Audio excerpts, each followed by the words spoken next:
I don't think this time is working out for the Hebrew Bible study. Apparently, nobody's watching, but I don't really have other times I could do this, so don't know what to tell you. I'm gonna hang around for a little while. We'll see.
Hey, Justin. Where in Hebrews are you looking to start from? Ha! Funny.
Good morning.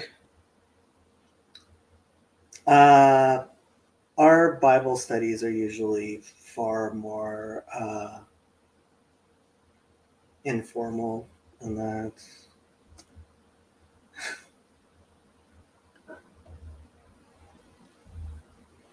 Yeah, that joke. There's what you call it? There's beers called Hebrew. It's yeah, hear it a lot.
Justin.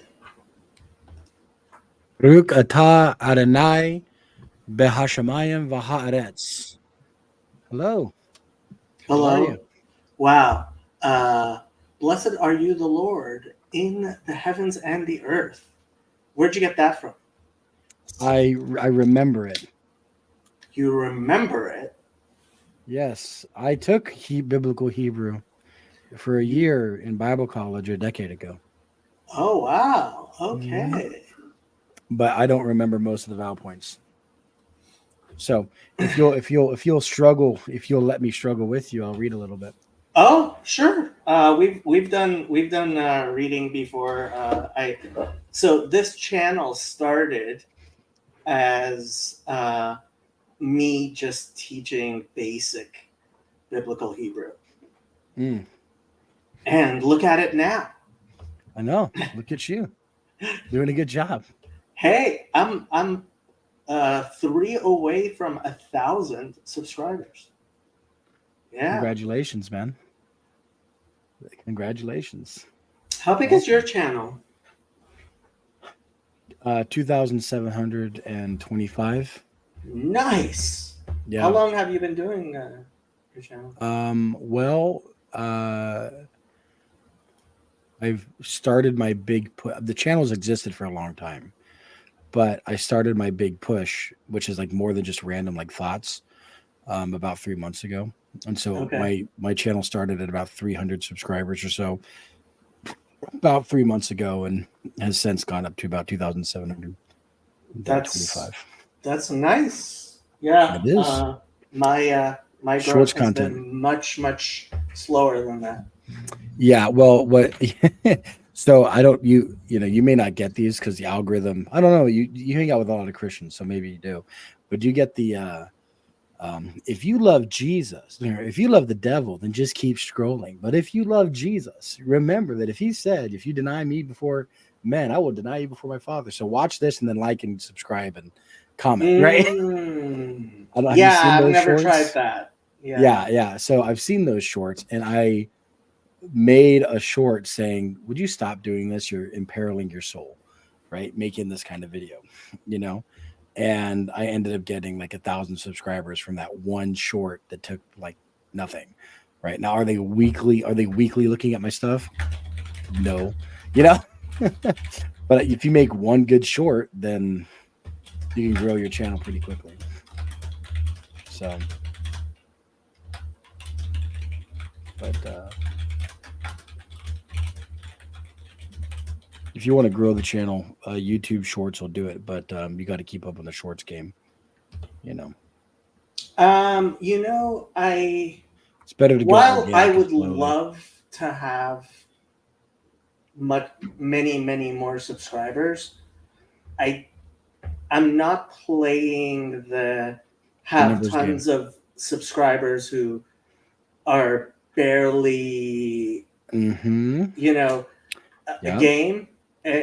If mine is more, I have lots and lots of people who watch hours and hours of my content. So if you look, so my watch hours for the past 7 days have been 282 watch hours, which for a channel of my size, I believe is way higher than. Yeah. So let me look at my dashboard here. Yeah. My watch hours. Let me take a look here. Go here to my analytics, I think is what I need to go to. Yeah, here, I'll pull up. So my watch hours is 300 right now. And that's about as normal as they are. About 99 subscribers. That's for how long? 300 hours for the last 28 days 28 or last 28 days. Last 28 days, my watch hours are almost 900. Yeah, that's very impressive. Yeah. So that's kind of my thing. Right. I'm trying to develop like that. Like I said, when I got when I made that short, I didn't expect for it to go basically viral Mhm. and give me a bunch of subscribers that never watch my stuff. You know? Oh, and just to explain that $42 supposed income, since I don't have enough income there, Google's just holding on to that. Yeah, me too. That was 2 super chats from CW, who, Oh, while I appreciate the fact that he did the Super super chatted you? chats, I don't know if I'm ever gonna see any of them. you will. You'll get your 1,000 subscribers, and then you'll get 13 cents at a time on your videos, and you'll get there.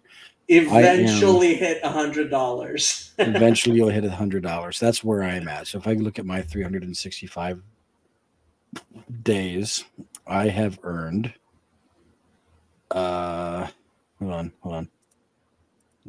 Lifetime channel. Hold on. Over the lifetime of my channel, Mm. I have earned. Let me see here. Why am I not seeing it? $88.28. So I'm almost at my $100. But I'll tell you what else though.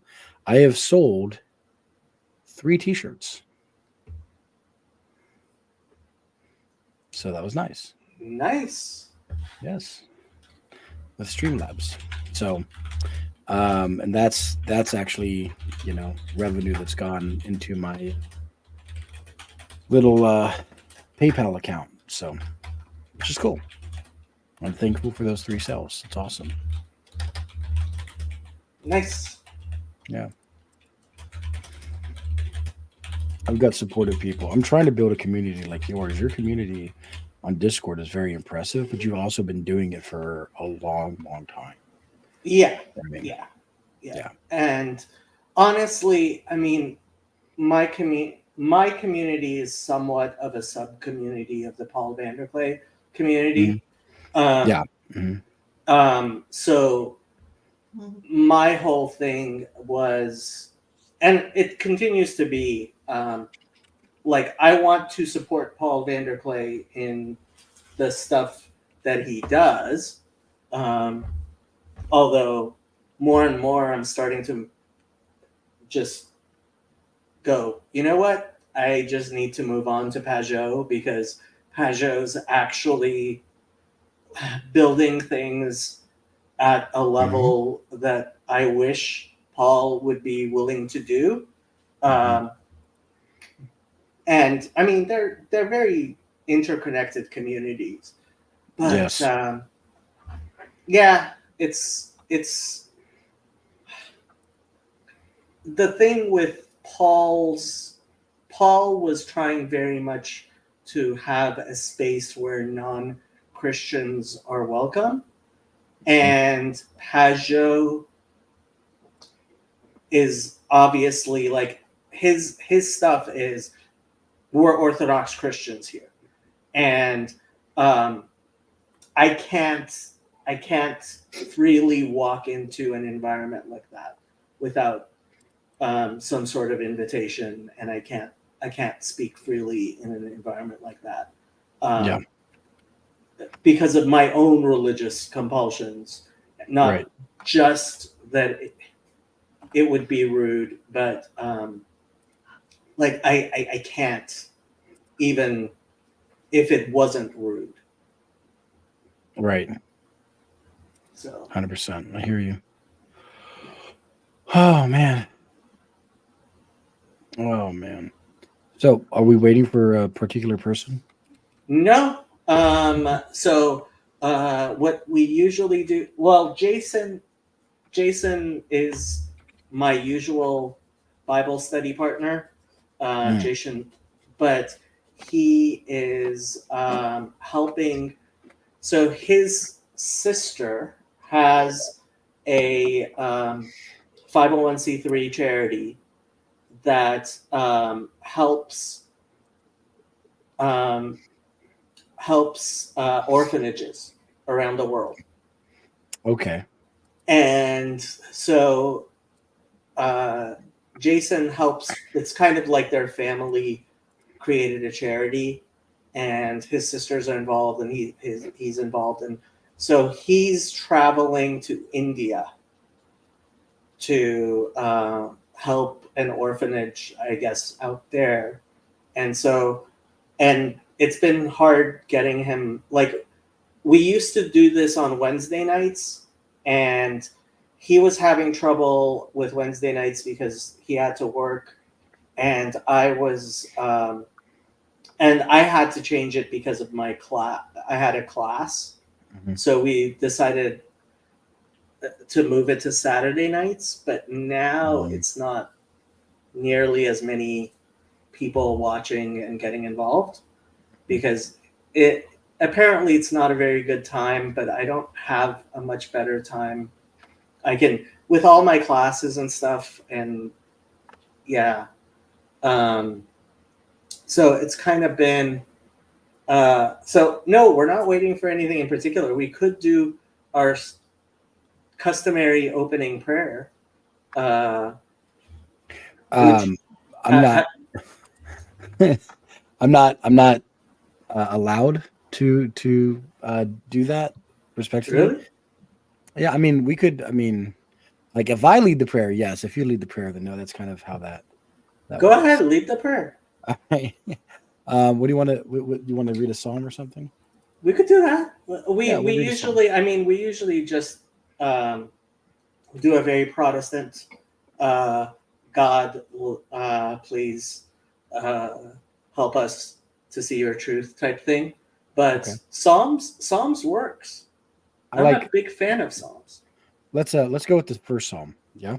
The first Psalm Yeah. I like sounds good. that. All right. Blessed is the man that walketh not in the counsel of the ungodly, nor standeth in the way of the sinners, nor sitteth in the seat of the scornful. But his delight is in the law of the Lord, and in his law doth he meditate day and night.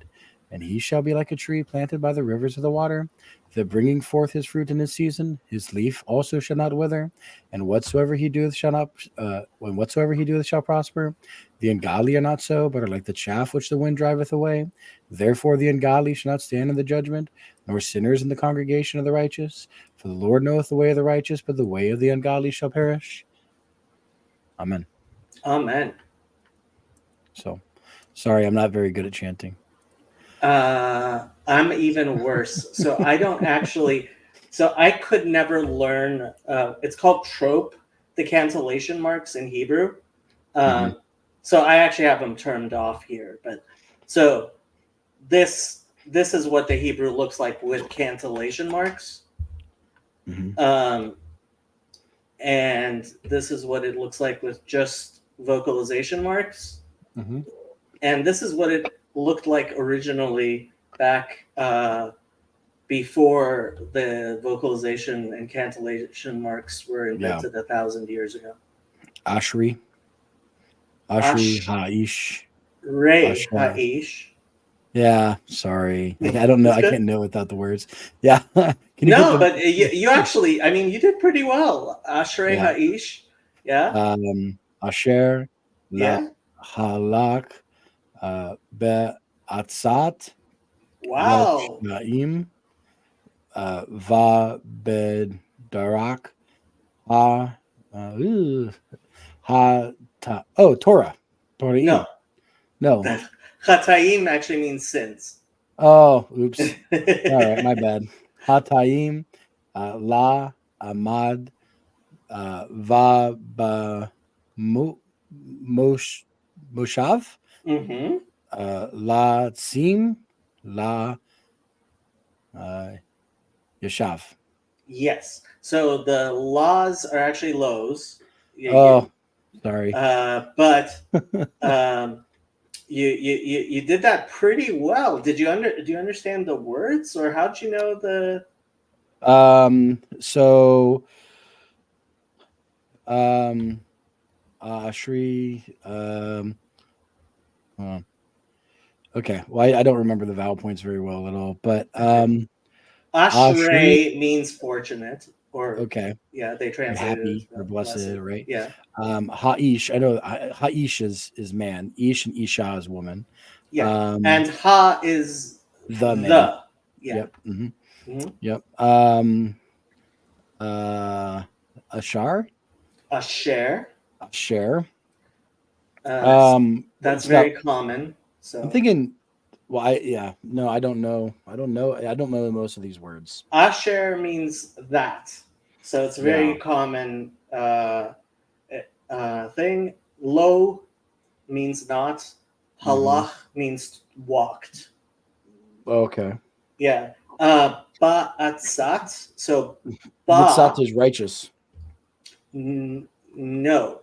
No. You're thinking righteousness is so. Like tzedakah.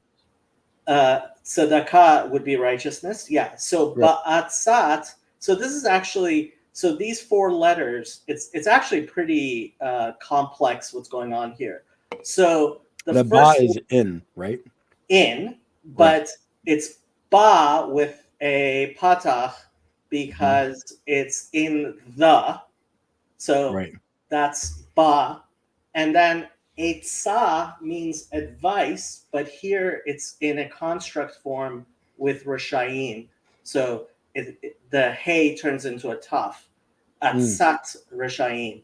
So a construct, for the people who may not know, in Hebrew, what you have is you can create a construct chain of two or more terms, and the chain is supposed to explain something, basically something that's a new idea that's contained in all of the parts of the chain. So Atzat Rishayim usually gets translated as counsel of the wicked. You could also translate it as wicked counsel, but so a lot of times the ofs in the Bible are because of there's some sort of construct. That's why Father Stephen DeYoung points this out all the time, that whenever you see the word of in the Bible, it's like a punt. Like often, you know, like yeah. So like in the New Testament, at least most of the time it's the genitive. But when you get to the Old Testament, of does not necessarily mean a genitive. Yeah. You know? Yeah. Ooh. So I hear somebody. That would probably be Kirk. Hello there. So man of war, right? Ish milchama. There's no of in the Hebrew there. Exodus 15:3. Same thing by when we talk about son of man, right? It's Ben Adam. Right. Yeah, son man. Or angel of the Lord is just Melech Hashem. Yeah, correct. Yeah. Yes. There's not like it's just those two words next to each other, right? Right. Yeah. Well, there is so like here, etzah turns into atzat. So there is such a thing as construct form. So it can change a little bit. Not every word does change when it's in construct form, but oftentimes all of the terms before the last term. Usually, there's only two terms in a construct chain, but a construct chain can have. I don't know what the longest construct chain is in the Bible, but probably 4 or 5. I guess we could Google it. Jacob? Sure. Yes. Sorry, I didn't mean to crash, but are we talking about Hebrew grammar right now? Yes. Have I met you before, Justin? I don't think so, sir. I'm Justin. Nice to meet you, sir. Nice to meet you. Well, recently I was watching your YouTube, not on Twitch, but on the YouTube, your video about teaching kid about the Holocaust. Oh, yeah, with Jacob. Yeah. Yeah, that was a little bit scary, but yeah, sorry. It's okay. You know, I've got this. Yeah, no, I mean, of course, it's a terrible,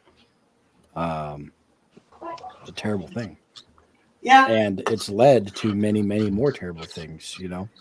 And my my daughter is getting into this. You may have heard of them, you may not have. They're called country humans, and they are little. They're almost like stick figures, right? Mm. And the heads just have the country's flags on them, right? Mm. And their personalities reflect kind of their history, right, as a nation.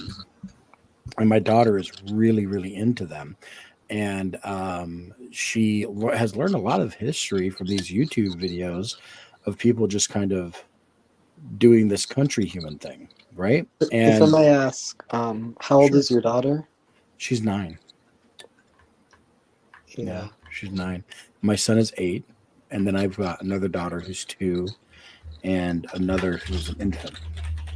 So, yeah, she is very interested in world history, and of course she's interested in the Jews and Israel because of the Bible, right? We're a Christian family, so we take the Bible pretty seriously. And so she's, she is unfortunately accidentally a Zionist, right?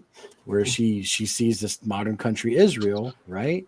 And then she sees this biblical country Israel, and she goes, "Oh, it's the same thing." And it's like, Yeah, I mean, I don't really want to talk about Yeah. Zionism that much, but what I Sure. will say is that when I was like young, very young, one of my biggest fears was when I first heard about the concept of death. Like, I'm not afraid of many things. I've done some pretty scary things on like roller coasters, but like the fear of death is the only thing I think I've like ever seriously held on to since I was a very young person. Yeah. My children, well, one of the things that we do is we always go to funerals, right? Whether we know them, if we're close to them or not, if they're members of the church, or even if they're members of a Orthodox church, and we have people in that community, right? Mm. We go to funerals. And one of the things, oh, actually, this might be interesting because you guys may not have this tradition. Do you guys, when you guys have funerals, do you guys kiss the dead body? No. Right. We do. So, Is that idolatry? no, I wouldn't No. say it's idolatry, but It's unclean because the dead body is dead body. well, it's Right. not just that. I mean, it's like we would probably say it's not respectful to the body. Oh, really? See, we kiss the body because it's respect for the body. I understand, but yeah, We're I mean, kissy people. Do you guys kiss each other? well, kissing, Like at yeah, synagogue? yeah, well, kissing hands, kissing with a talit, that type of thing, but What's a direct, prayer shawl. Okay. So you guys don't kiss each other on the cheek? That's very rare Okay. not in a synagogue. Yeah, not in Yeah. a synagogue. So like in Orthodox churches, we have Yeah. the holy The- kiss and things yeah. like that, right? The holy so- kiss is that's a big thing about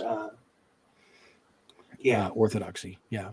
So really, when we before we bury the body of the person, it's just saying like one last goodbye, And so, because of that, my children are very comfortable with death, and we also understand that God is the God who raises the dead, right? He's not the Yeah. God of the dead; He's the God of Yeah. the living, right? I mean, I would imagine for parents that are secular or atheists, it must be even harder to talk to their kids about that.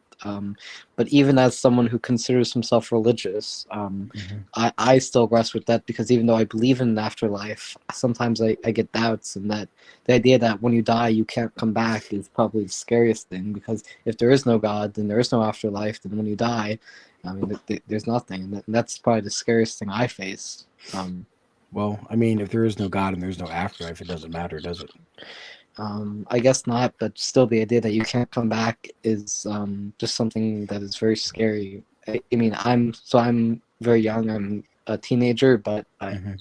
I just can't wrap my mind around the idea that consciousness just ceases. But Yeah. I have faith that there's an afterlife. I just try to hope there is.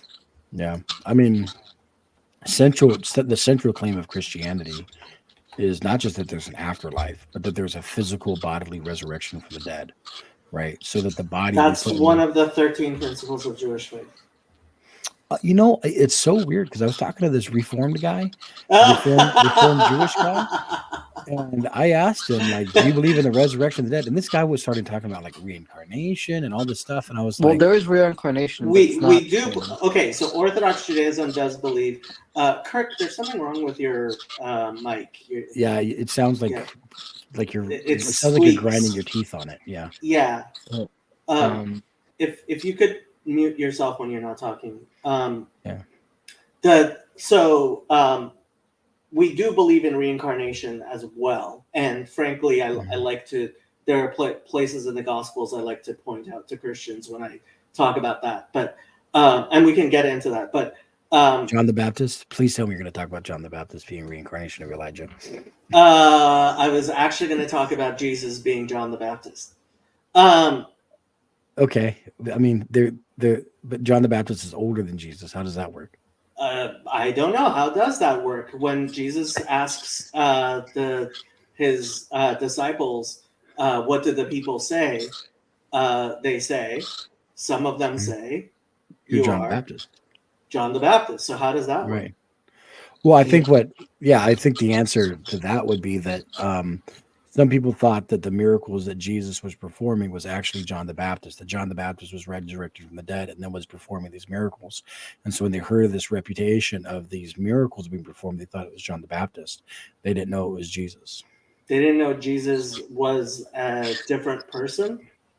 Yeah, I mean, they didn't, because you're talking about reputation in a time before the internet, before photographs, before all of that. So what you have is a reputation. Oh, there's a prophet out there, performing miracles and saying some of the similar things, like Jesus and John the Baptist had said similar things, right? Yeah. But one And of the so- most famous scenes, So, like, is John the Baptist baptizing Jesus. yeah, that's still like, so for example, in the Gospel of Luke, also in the Gospel of Matthew, it says this, that when Herod heard about Jesus performing miracles, he believed that it was John the Baptist come back from the dead. And then it talks about how, Oh, I didn't know that. Yeah. So Herod, who is the one who killed John the Baptist, right, believed that when he heard the reputation of Jesus and his miracle workings, that John the Baptist was sort of haunting him from beyond the grave.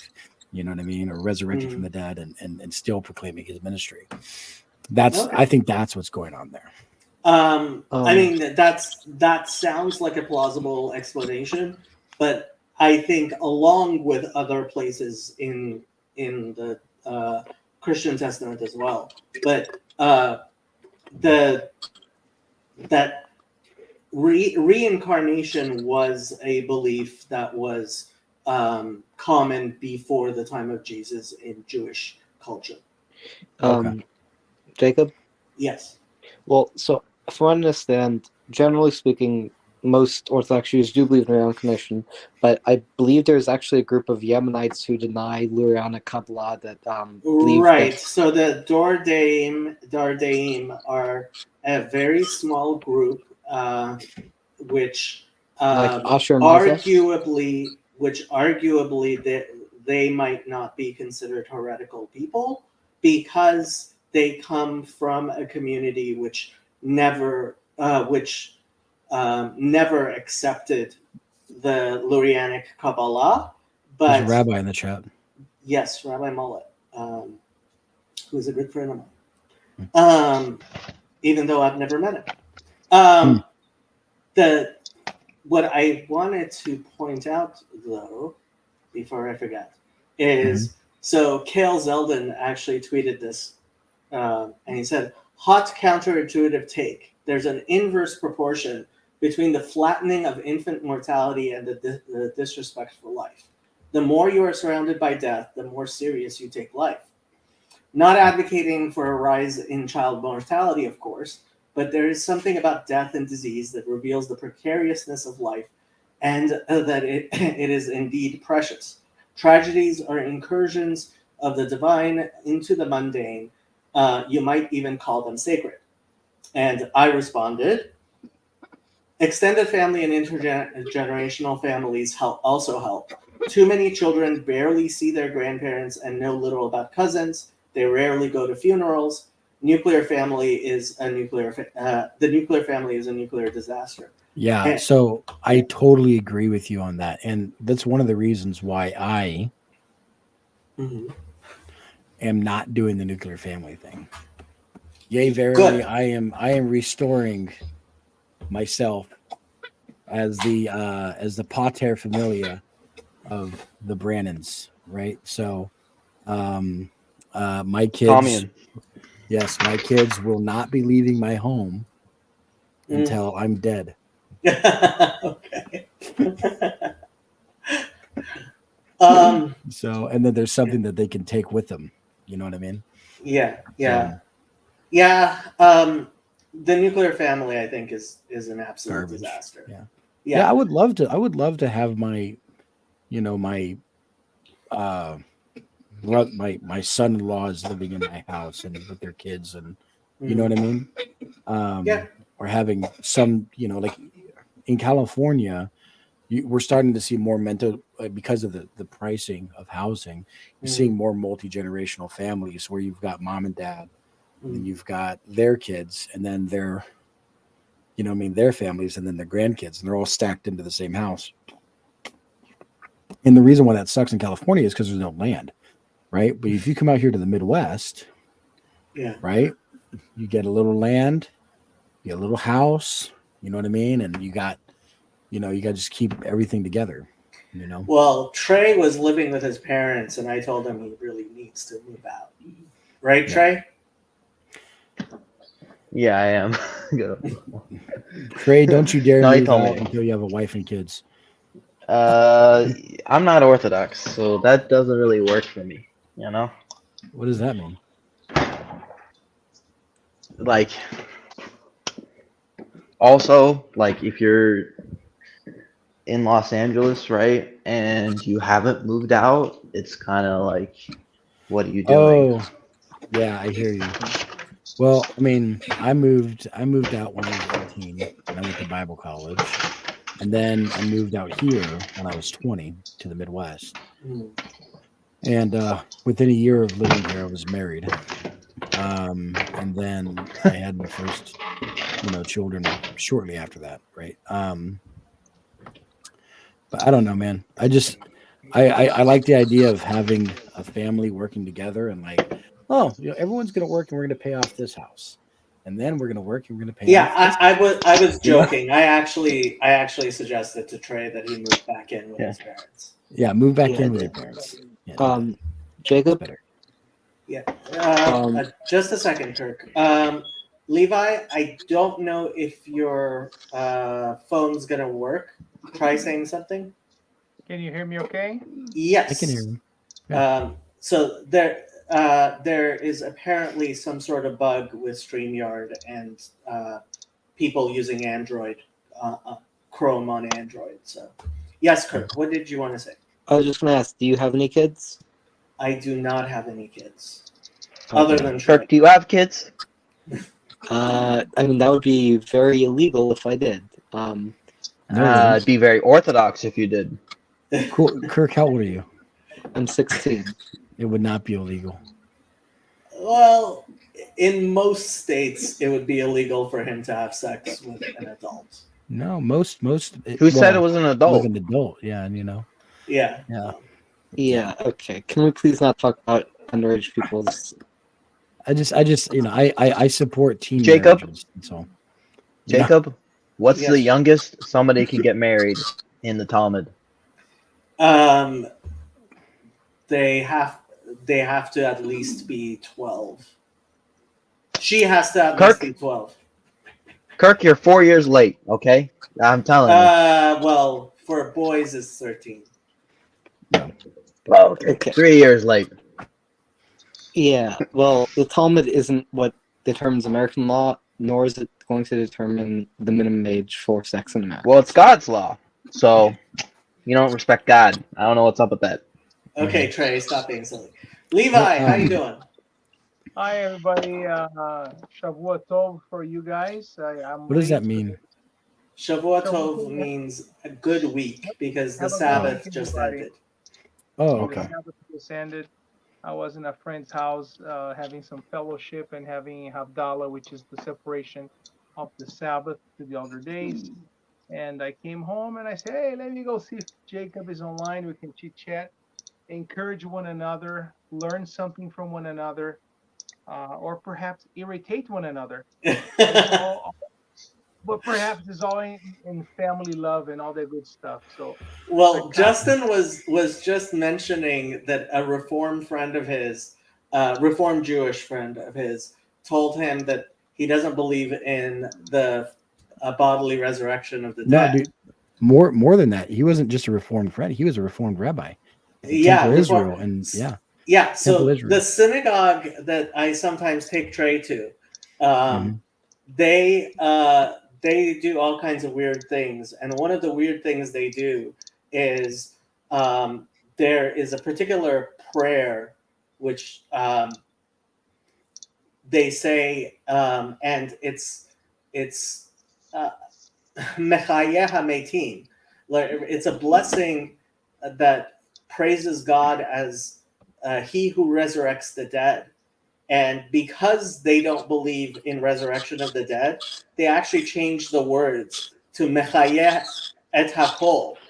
And every time they say it when we're in synagogue, I always whisper to my friend who's the rabbi's husband. Yes, he's the rabbi's husband. I whisper Mechayeh HaMetim because I actually do believe in the resurrection of the dead. But yes, reform, and at least some of conservative do not feel bound by the 13 principles of Jewish faith. Yeah, dude. I've even heard of atheist rabbis, which I think is just like Yeah.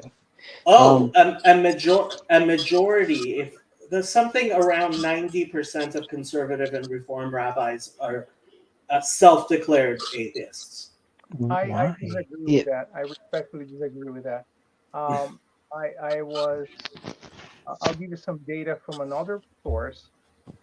Um, I've been conservative all my life, almost all my life, and recently I've been going to a Reform temple. Okay, because it's more convenient. They have better music and a lot of activities for children.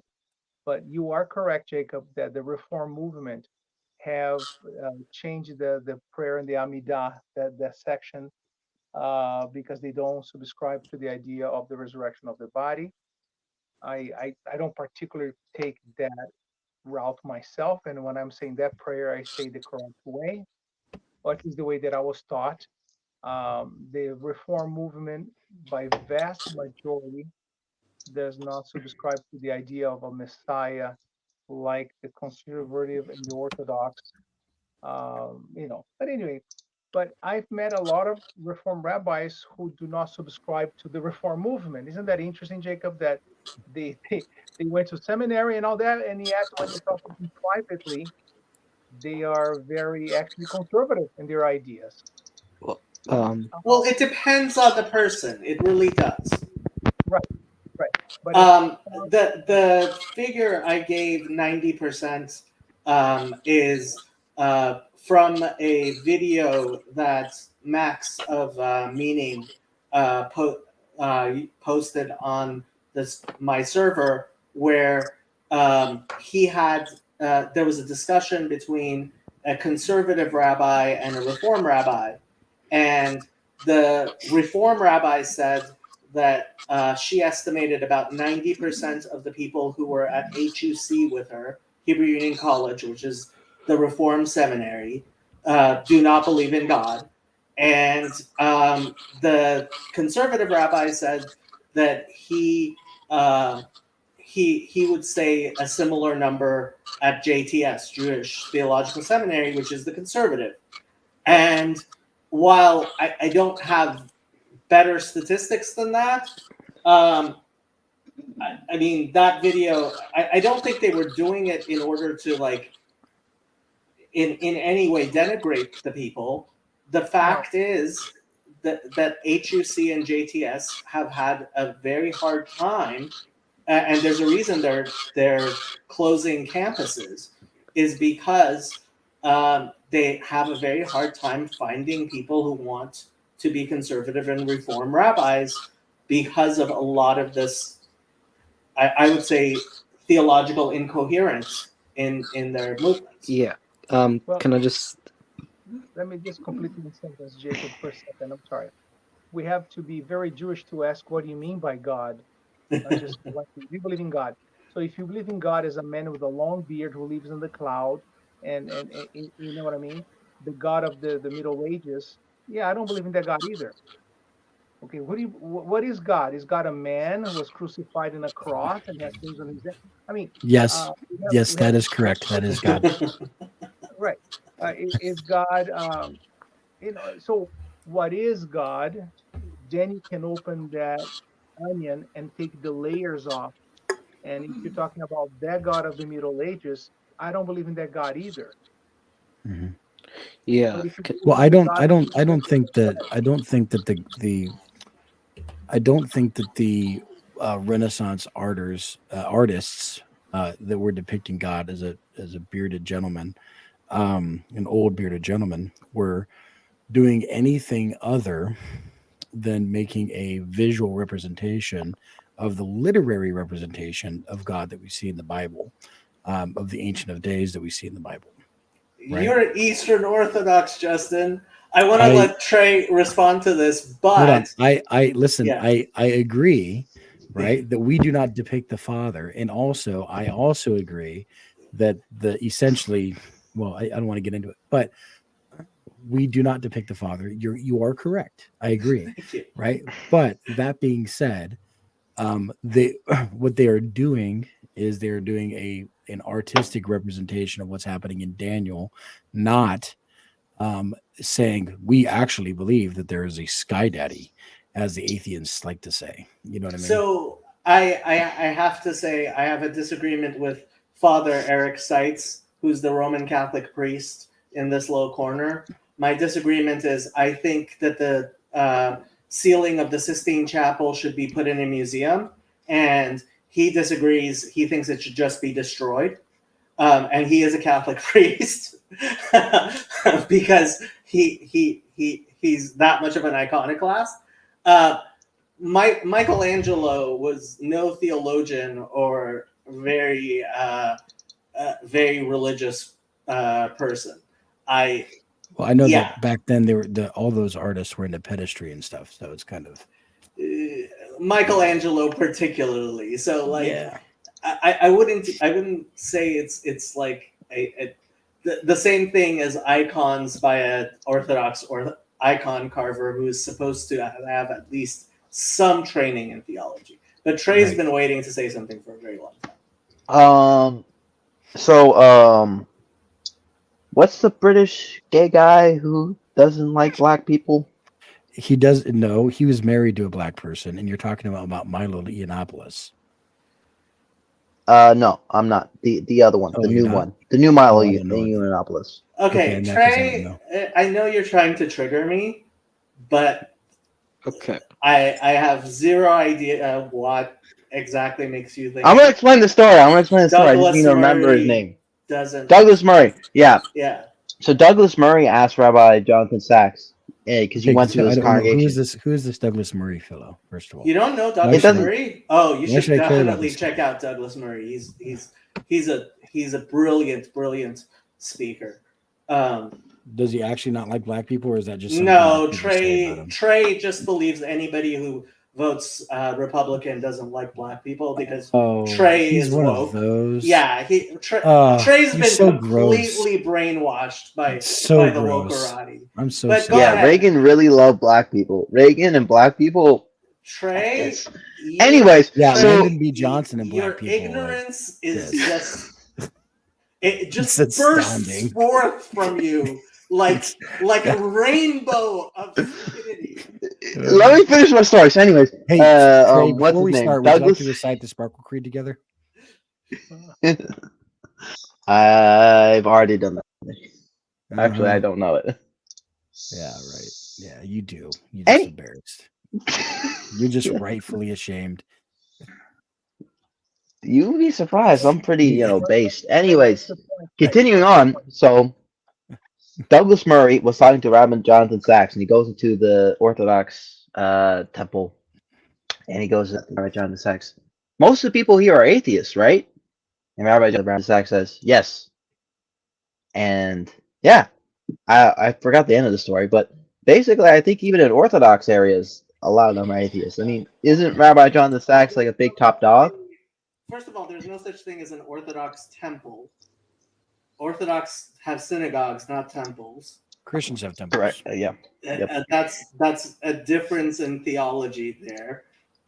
Second, Okay. I like almost everything you say, Trey. I'm guessing you are very confused, and I have no idea what you're talking about. Look up the clip. I swear. Apparently, Please Jonathan find the Sachs. clip. I'll Okay. find it. I'll Okay. find it. Before you I've seen find actually. that, I think I've seen this. Bill guy. wants to say something, and his mic is really low. Sure. let me Well, just so is say also this. Cool Kid Trey actually, or Cool Kid Kirk actually asked permission politely, but yeah, he's in the private chat. If I don't know if you saw that or not, but Yeah, I'm just waiting. From the Middle Ages, let's go back to the 10th century, 11th century until 1800s, late 1800s.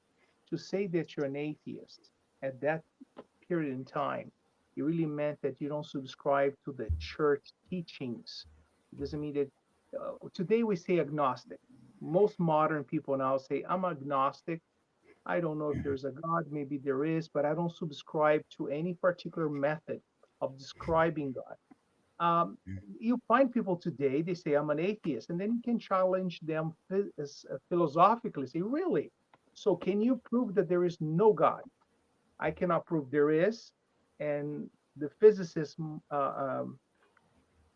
Tyson, what's his name? The black gentleman. Neil deGrasse Tyson. Right. He says, I cannot prove there isn't either, or there is. So the more eloquent thing to say is I'm an agnostic. But for the longest time, people says I was an atheist. What he meant literally is that I'm not under the authority of the Roman Church, the whatever church. I'm free. I'm a free thinker. So that's what he meant back then. So when I'm not so sure about that. It seems to me that back in the day, atheists were more ballsy and would say things like, "There is no God," right?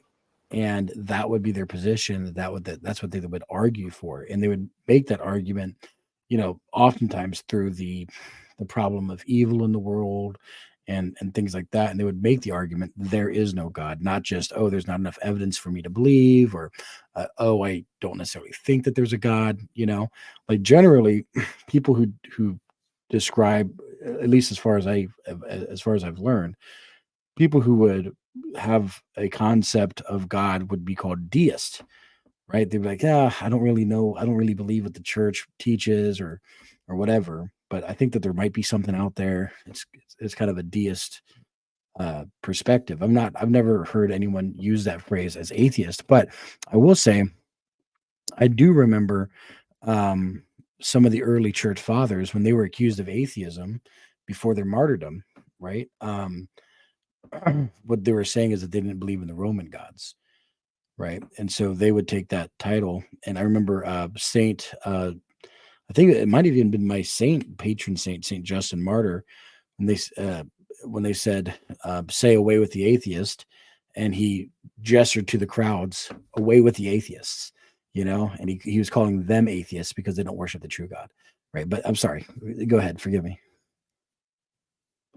I remember the name Justin Martyr. I have some articles I was reading about him a few years ago. So you brought me some memories there just when you mentioned the name. Yeah, that's Justin Polycarp. Martyr, famous, Thank you, famous Nathaniel. anti-Semite and Yeah. not Okay. nice guy. Yes. I don't know if Justin Martyr was an anti-Semite. Oh I mean, my he was a Samaritan gosh. himself. Okay. He was a Samaritan. Jacob, you're so woke. Oh my gosh, you should say the Parkle whatever anthem. He was anti-rabbinic for sure. Okay. But doesn't No, necessarily mean he's anti-Semitic. Okay, my favorite thing Justin Martyr said. Okay. Do you know why God gave circumcision to the Jews? No, I don't. Because when he wanted to be sure that when the Jews rejected Jesus, it would be easy to persecute them. Really? If Justin That's, said, I'd be very surprised. that is the reason why God gave the commandment of circumcision to the Jews, so it would be easy to persecute them after the destruction of the Second Temple. What? I'm gonna have to look at it. It's in his dialogue with Trypho. Oh wow, yeah, right here. Okay, you're right. Chapter 16. And God himself proclaimed by Moses, speaking thus, and circumcise the hardest of your hearts, and no longer stiffen the neck. For the Lord your God is both Lord of lords, and great and mighty and terrible God, who regards not persons and take not rewards. In Leviticus, because they have transgressed against me, and despised me, because they have walked contrary to me. I also walk contrary to them, and I shall cut them off from the land of their enemies. Then shall their uncircumcised heart be turned. For the circumcision according to the flesh, which is from Abraham, was given for a sign, that you may be separated from other nations and from us, and that you alone may suffer that which you now justly suffer, and that your land may be desolate. So Jesus was circumcised so that because God hated him. For you are not recognized among the rest by any other mark than your fleshly circumcision. Wow, that's interesting. It's not interesting. It's sheer stupidity. Jacob, If you read the Old Testament, they kind of do that a lot. It is absolute blasphemy to say God would give a commandment like circumcision so that the Jews could be out of his hatred for the people of Israel. To say that, it's blasphemy. It's just clear blasphemy. Well, I have to read more about that. It's interesting. But Teo wants to educate Trey about Douglas Murray.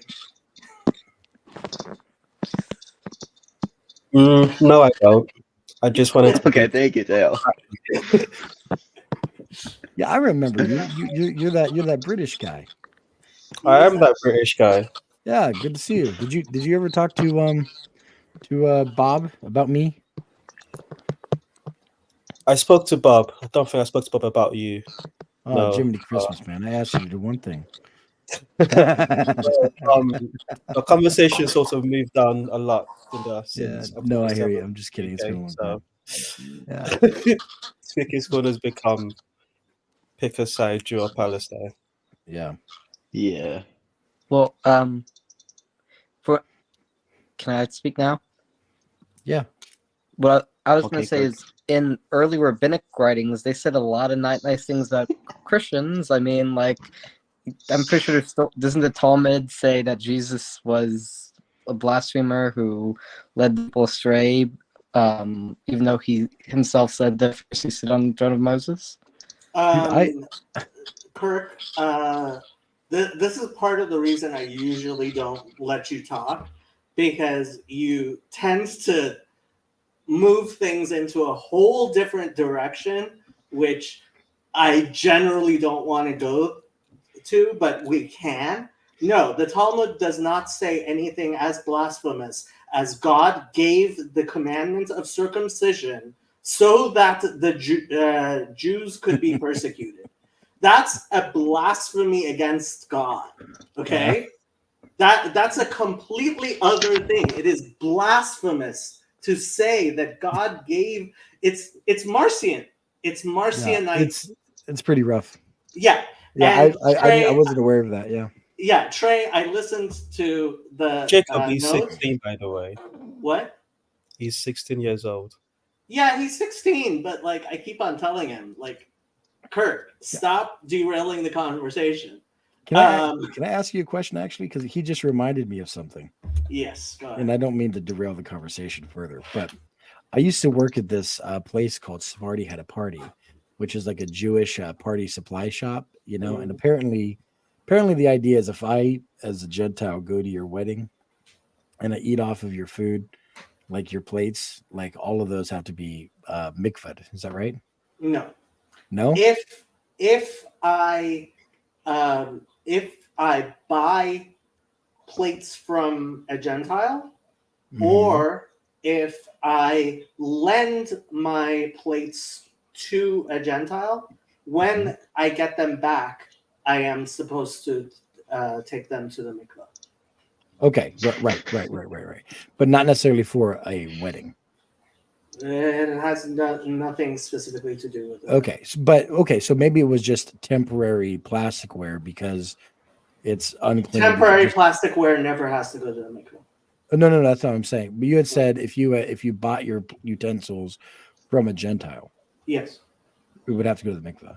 Yes. So if you wanted to have like a Jewish wedding, you would buy yours from a Jewish store. No. Well, no. I mean, it's not like it's not kosher. Like, Okay. and it's not like you can't even use it once or twice. It's just I mean, this is a commandment in the Bible itself. Right, There is a commandment in the Bible that says when you buy, I believe, buy vessels from Gentiles. I think it uses the word nochri there. Outsiders. You are supposed to purify them in water. Would you have to do that even if they were plasticware? No. Okay. That's what I was. So okay. Either way, it was a Jewish, shop. Maybe just Jewish owned and run, right? And these were Orthodox Jews. I mean, they're the kinds that like read the label of like the Gatorade to make sure that particular Gatorade is kosher. Yeah, is kosher. I used to do that when I kept kosher. Yeah. Right. So and they had you had young guys, with the hair that grows here. The peyote. Yeah. So and kippas. It's funny. There's actually this guy. He was really, really funny. He had these camouflage kippas, and he would say, "So no one knows I'm a Jew." Anyways, so that's why a lot of Orthodox Jews wear baseball caps. Actually. Yeah. So, that's interesting. Yeah. So what I was saying though is this man told me that there was a story in the Talmud that Jesus got his powers by having the name of God written on amulets that he would wear, and that he would fly, and that there was another rabbi who would take these amulets and flew above Jesus so that he would urinate on him and then make him unclean and make him fall from the sky.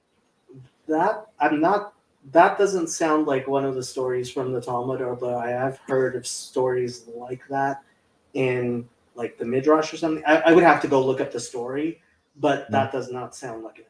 Yes, Bill. I want to quote literally the words of Justin Martyr. In the year 135, when the Romans destroyed the temple, and really, 70 they destroyed, but 135 he came back and killed everybody.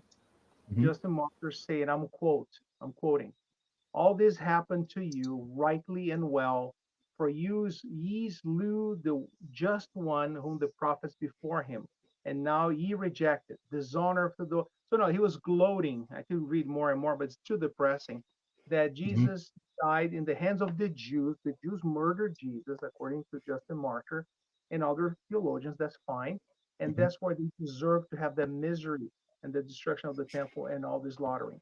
So, I'm just verbatim quoting him. So he's not an icon for us in any way, shape, or form. Yeah. Anyway, Yeah.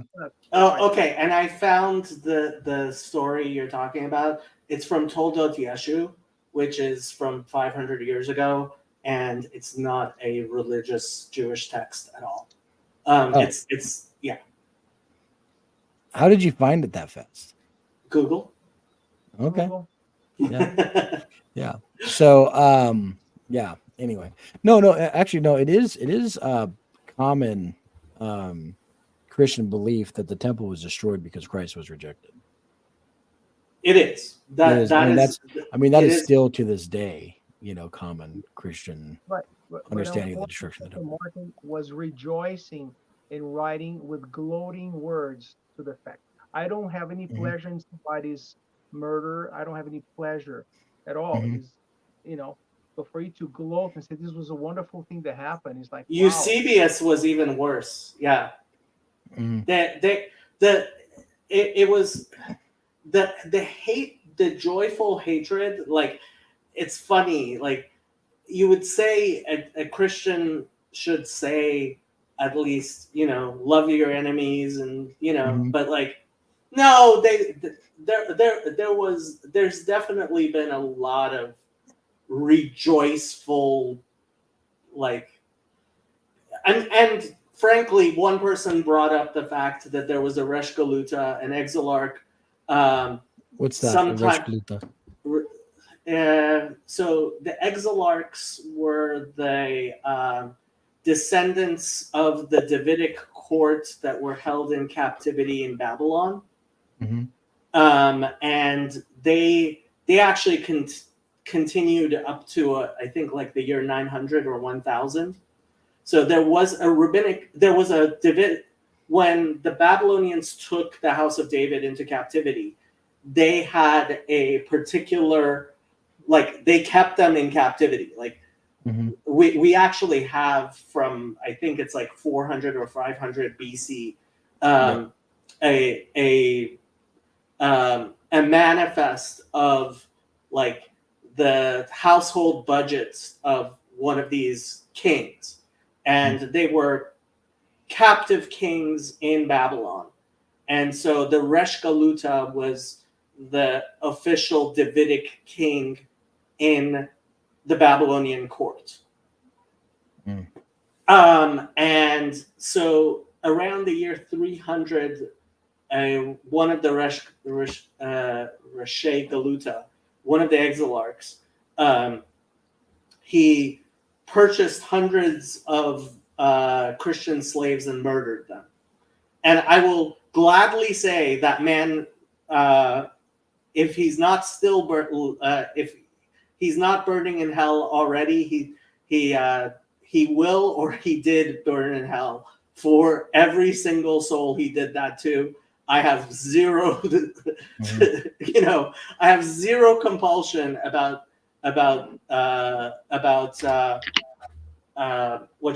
condemning such behavior by anybody. Like, yeah, I mean, this actually goes back to some of the things I talk about, like with Luther and Zwingli and Calvin, right? If any of the rabbis acted in the manner of what I have seen from Eusebius, Justin Martyr, certainly Martin Luther, that type of stuff, I would have zero compulsion about condemning them, and I think Orthodox Judaism would have zero compulsion about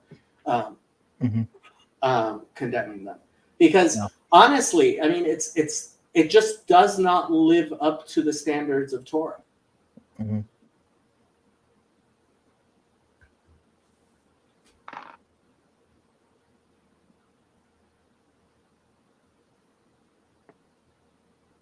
you guys have a good week? It just doesn't live up to the standards of Torah. And Trey, I listened to the Douglas Murray quote. So in England, all of the synagogues are part of Orthodox synagogues, and Rabbi Sachs was the chief rabbi of England, and so his synagogue in London would probably have. That's what he was talking about. Was there would be plenty of Jews who would come to an event where Douglas Murray was at, who would not be religious, but that's because it would be an event similar to a Church of England event where plenty of British people who don't usually go to church would be at an event like that. Right. He wasn't talking about walking into a normal Orthodox synagogue. On that note, I've got to go to church in a few hours, so I'm gonna head out. Bye bye. Have fun at Sorry for not church. letting you talk, Teo. Nice seeing you. Well, so I've been to Orthodox, Chabad House, Reform, and Conservative, and in my experience at the Reform and Conservative ones, the people there, like, the ignorance and the sheer lack of knowledge of Torah is like, I mean, to be honest, it feels like your average Christian knows more Torah, and I mean, like, they don't feel like serious people. Like, there's one thing to have a healthy theological disagreement, but they seem to be in it for convenience, not because they actually care about something higher than them. And that's what really bugged me. Like, who can say they believe in God and then act like the complete opposite? I never understood that. Are you talking? Is this Kirk talking or is this Trey talking? That's Kirk talking. Bill Okay. Bill wanted to respond. Okay, let me respond this way, Kirk. I'm going to tell you something. I was raised Southern Baptist until the age of 30 years old, until I decided to go back to my Jewish roots, and I did a conversion and everything. So I have both sides of the aisle that I can speak with certainty. Well, at least with conviction. So when you say that, oh, a lot of people don't know Torah, you know, Jews read Torah one way, Christians read another way. I think it's more important for us to live the Word of God and not necessarily memorize scriptures. I've met people who memorize one of the scriptures and yet they have a mistress on the side that I know. I prefer my grandmother, who's a woman who barely knew anything after 8th grade and had a wonderful advice about life. So I'm not impressed that people that can quote 18 verses verbatim from the Bible, the King James and SIV, whatever, it doesn't impress me at all. It's when you visit people in the hospital, when you go to funerals, and you bless people who are getting married and you're there supporting them, that's when I see the Bible come alive for me, personally, in the lives of a lot of people. I just came back from a memorial service, okay? And I was there supporting somebody, the family members. We're not discussing Bible verse. I'm not saying who believes in God, how much do you believe in God. I just want to be here for you. And I just want to give it that perspective. Sometimes we think we go to a synagogue and everybody's going to be a scholar, everybody's going to say things. Maybe not. I agree with you. I want to see how people behave on a Monday. How about that? Everybody's Yeah. holding on Sunday. You're Monday, not- show me who you are. Well, what I would say to that is you're not wrong that the people there might be good people, but what I mean by irreligious is that they'll be in the middle of a prayer service texting on their phone, and Oh, like that doesn't happen to churches? Are you kidding me? yeah, but Christians don't have to observe the Sabbath like that. So, like, I Okay, just don't understand Okay, orthodoxy so- without Yeah. orthopraxy. So Okay. Hold on. There's something that goes on in Jewish denominations which is very different from Christianity, which is people oftentimes they think of Judaism as Orthodox Judaism. I would say a majority of people who go to conservative and Sure. even Reform synagogues think of genuine Judaism as Orthodox Judaism. And this is something that Reform and conservative rabbis complain about, because Reform and conservative do have a different theology, but a lot of people think that the difference between Reform, conservative, and Orthodox is how religiously observant you are, which is not true. Like, there are Reform people that especially for like the rabbis who they commit their lives to what they believe to be reform or conservative principles, which means that they may in fact be praying 3 times a day and saying their prayers very seriously. But what a lot of people in the pews, what you experience is that people go to a Reform synagogue because they think, well, I'm not that religious. I'm not that observant. Even though they may in fact consider, oh, if I was religious, if I was observant, then kosher would be Orthodox kosher. Well, there's plenty of Reform people who would say, no, we have a different standard of kosher. And they've even tried having their own forms of kashrut and stuff like that. So it's very different. Go ahead. One more thing to make a distinction here is this. In the Christian camp, faith and belief is super, super important. In the Jewish camp, it is behavior more than faith. I've met people argue with God, be angry at God, and yet they go visit somebody in the hospital because it's a mitzvah, it's a good deed. I have to do it. It's a good thing to do. So even when my own son doesn't feel like praying, I don't feel like praying with you today, Dad, and he's pouting, okay, like making faces. And I ask my son when he was little, say, at least stand next to Daddy as I'm praying. So we're praying facing east, and I have the talit, which is the prayer shawl, and I'm moving my body, I'm singing, and my son next to me, guys, he's stiff. He's like this. I don't want to pray. I'll be with you, Dad, but I don't want to pray. That's fine. Guess what? Within 8 or 9 minutes, my son is doing the same thing. He's praying. So yeah, son, that's it. Do. It's more important to do than talking. Talking is cheap. So that's a main observation that I have in my 59 years of life of the two camps. Now, they're wonderful Christians and they're wonderful Jews, and they're lousy Christians and they're lousy Jews on both camps. It's just the focus. So somebody think, well, if he remembers all those verses, he must be a good believer.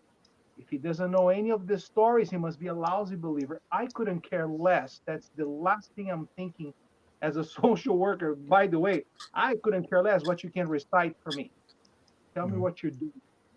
You know, there's a story in the New Testament about an adversary of Jesus quoting scripture at him. It was the devil.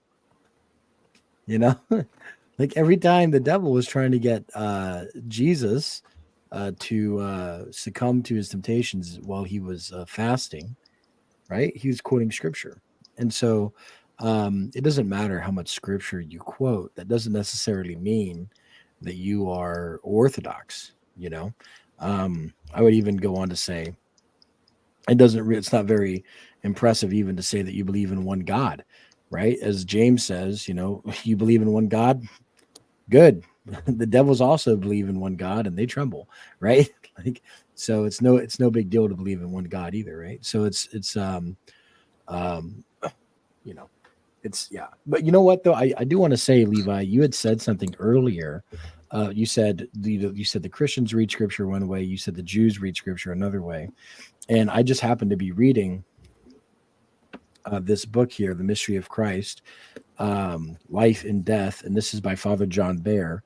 And I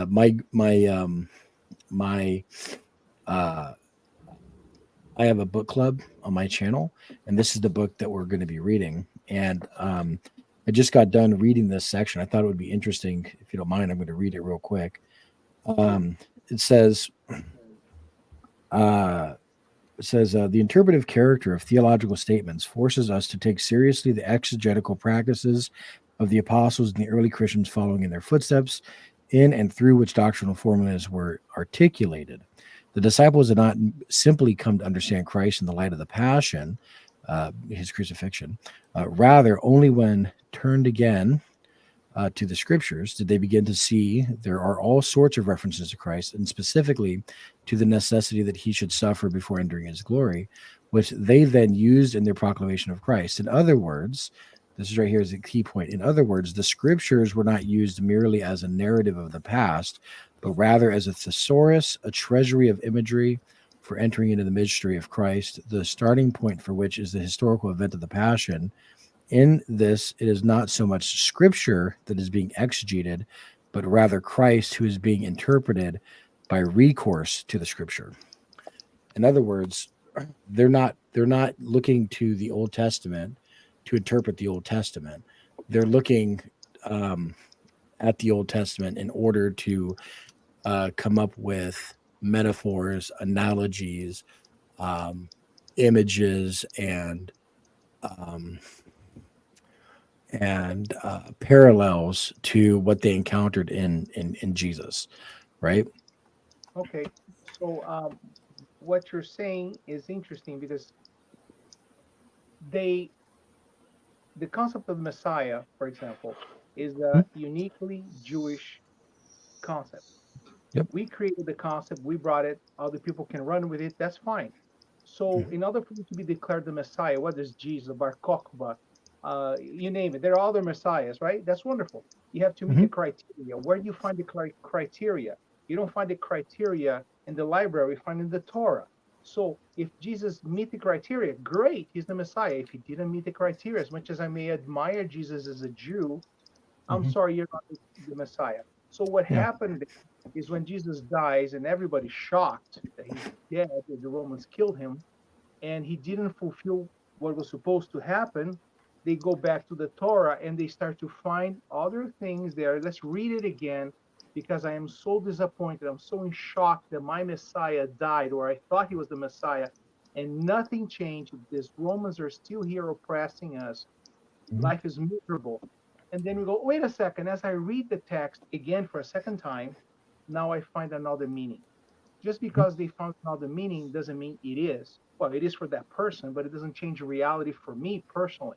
If you catch Well, unless that man actually rose from the dead and then told them how to read the scriptures and then ascended into heaven in front of their face, right? Okay. And that's kind of the point, right? So Okay.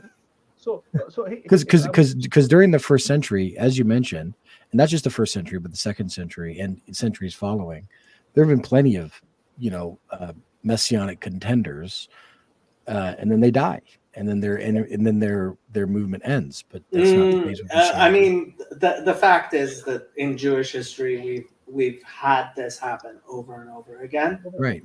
And the Christians are just one more of the things who wouldn't accept that their candidate just wasn't the Messiah. Right. Yeah. Because he came back from the dead. Wait, I do have a question, Jacob. Yes, wait a sir. second. Miracles, for Jewish understanding here, guys, miracles are wonderful, but they don't change what the Torah says. The Right. requirements are not changed just because you can make wine out of water, just because you can levitate something. It's wonderful. The rabbis have been talking about this for thousands of years. That's great. You had a miracle. I mean, it's beyond that. Even in the Gospel of John, like doubting Thomas says, "Okay, let me make sure, you know." And I've said it before. If Jesus were to come and like you tell me that he resurrected, but like, how do I know? Yeah. I'm gonna go Jake- more radical, Jacob. I'm gonna go more radical. Yeah, Even if Jesus resurrected, okay, that's I fine. agree with you. Because it was common for the Roman gods, the whole Persian, Roman, Egyptian, that your deity, your leader, will die and resurrect. We have that in Egypt. We have Osiris. We have in Persia. We have Mithras. I mean, I can go on and on. Okay. That's not true. And so, Respectfully, that's not true. Like Well, that's you can't look at seasonal deities, right? Who are just like, oh, it's wait a- winter time, right? wait And a that means my Don't God get- died. don't And now get it's involved in summertime and my argument. God has come back. Right? Okay. Guys, pause. Trey, what did you want to say? Isn't Christianity the only living messianic movement that's still Yes. involved today? No, the Well- Donme are still going. The They're Sabbatians. Who are they? they're Sabbateans. The Donme Yeah. are Sabbateans. Yeah. They're still going. Yeah. And Islam, in a sense, is No, they don't, because they threw out the prophets, and you know better than that. They and throw away the They, prophets. they and you didn't know say better. they didn't say that Muhammad was the Messiah. So no. They say No, they that think Jesus that Jesus is the Messiah. But they Muslims are also throw Christians. away the prophets. No, they're not Christians. Muslims throw away the prophets. They throw them Like, behind their back. They walk the- away. No, they're not. Right, They're- let's have some fun and the here. fact is that they're it's like not accepting. I mean, one of the things for me is in Chabad, I see people who still can't accept that the Rebbe passed away, and that has So- helped me understand Christians so much better now. wait, so here's a bit of a meme. Jesus would be the biggest Messiah ever, right? Like even if a new guy comes back, chances are he's not going to be Jesus, right? No, because he's obviously not the Messiah. He's obviously the Messiah because only Jesus has brought the Gentiles to Torah. No. I'm saying, But that's let's not say, what the Messiah does. He brings the Jews to Torah. Well, he's done both. So okay, I have to, but he hasn't. That's the thing. So There are this- plenty of there's a Jews reason who are why Christians. this is my Oh. favorite. Jacob's greatest hit. This Yeah, I is know, I Jacob's know. greatest hits. There's a The Hebrew is reason so why bad this at is that. my favorite, because it says Jesus of Nazareth, King of the Jews, and the only people that Jesus is definitely not the king of, other than maybe the Indians, the Hindus, and the Chinese, is the Jews. Well, so once I was actually watching a video by Rabbi Skobach about Shabbatei HaKohen, and I actually see a lot of parallels between Sabbatianism and Christianity, in that Shabbatei HaKohen said, Shabbatai Tzvi, not Cohen. He wasn't. oh, I thought it was, Shabbatai Tzvi, I believe he said something like, he changed the prayer from Matir Asurim, blessed are you who free or pardons, to Matir Isurim, blessed are you who permits that which is forbidden and ate a piece of pork. And I see him as a very big parallel to Paul, more than Jesus.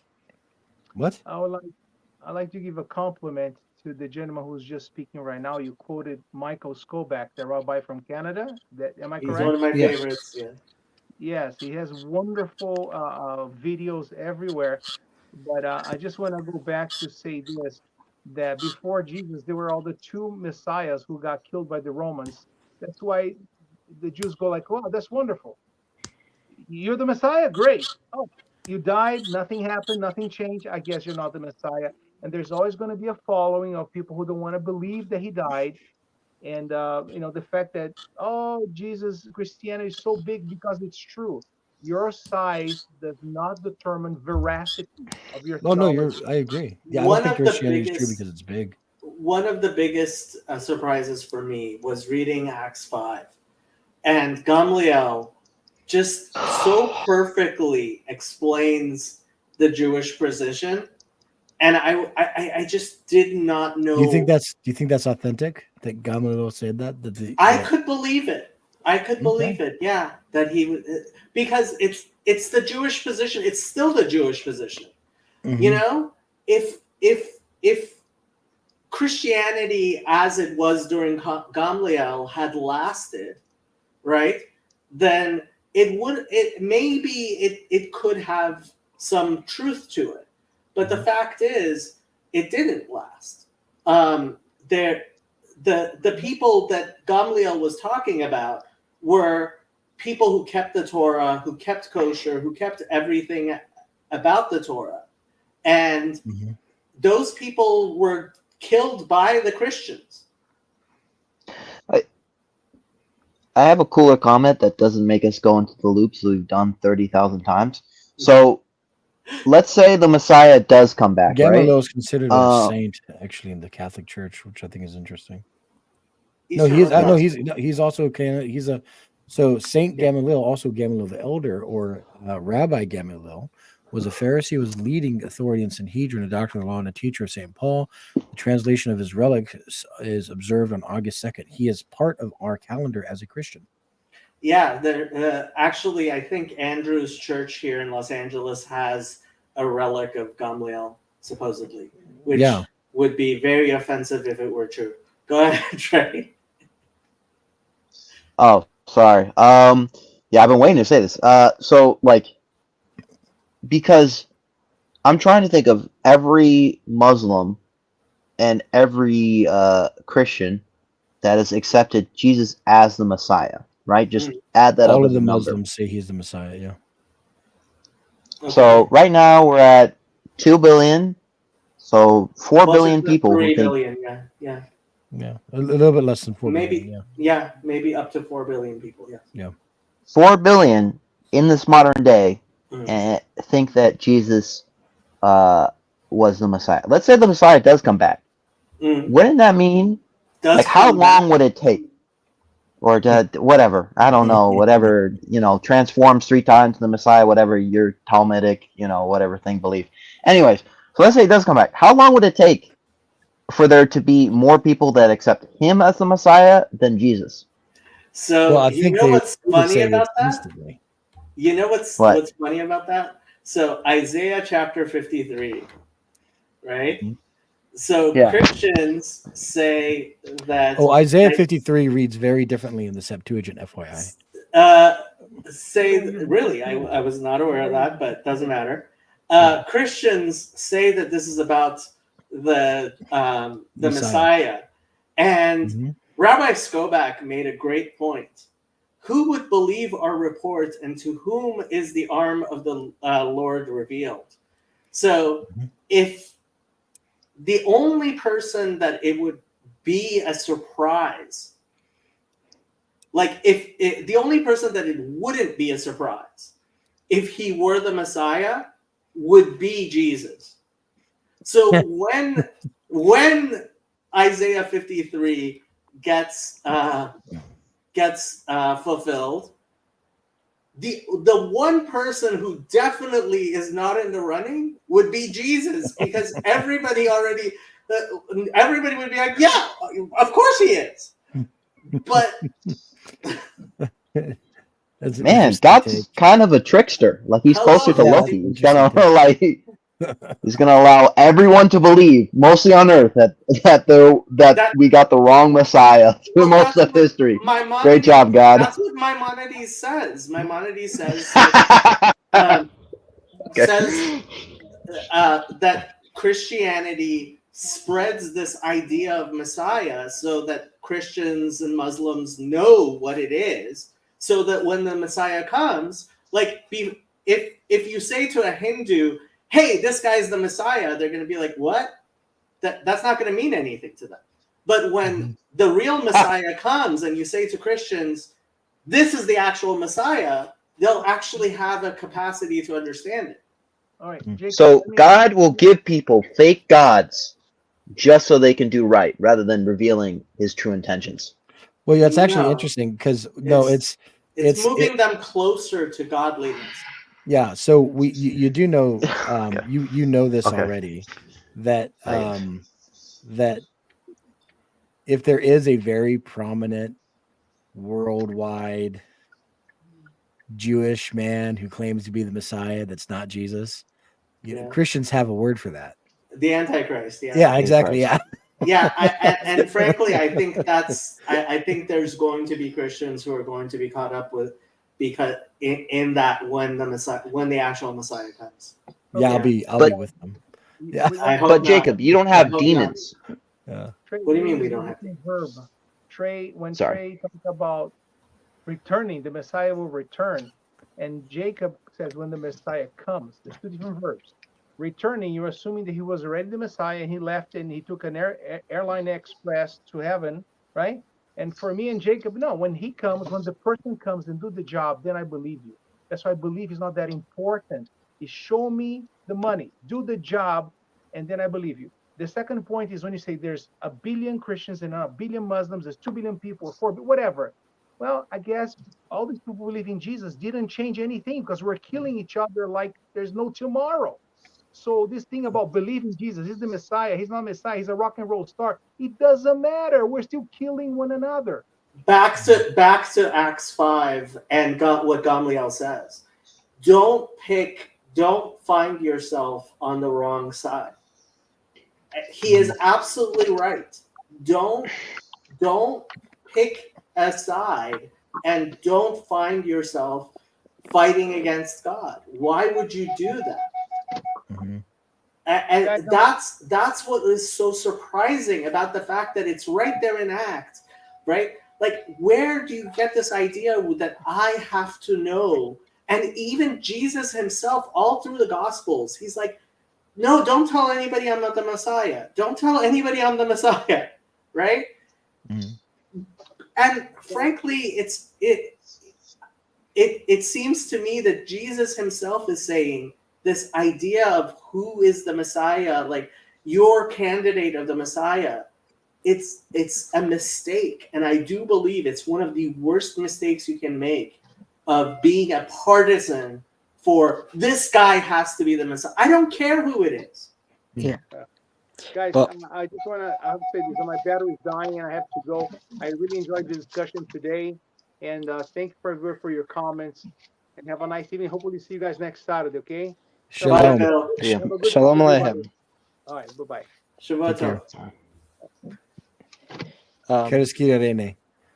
Chezi. Hey, Hello. does shalom mean grace and peace? Is Paul using two words, grace and peace, to mean shalom? Maybe. I could believe it.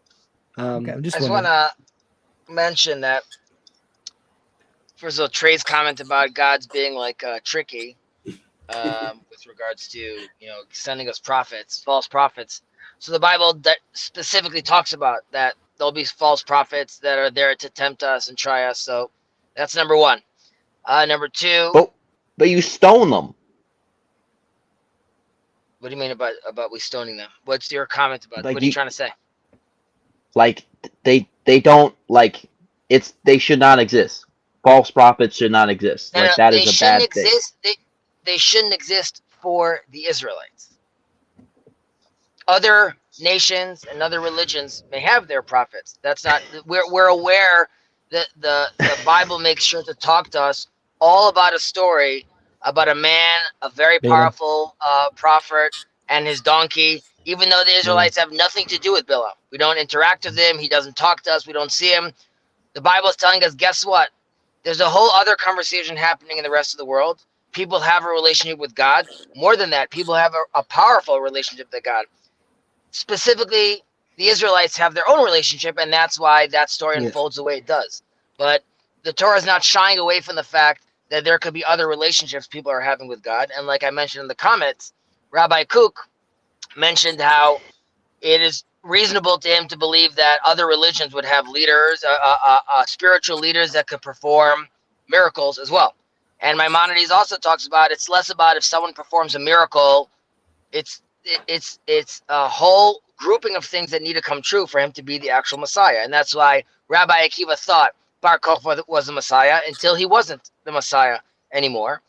And one more comment that I just wanted to mention.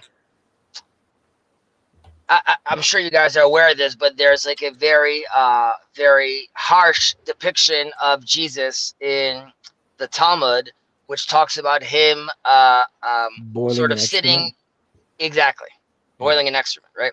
So while this gets a very, I think it's boiling in his own excrement. Am I right? yes. So is it own? I know. I don't know if it's his own excrement. Not? Okay.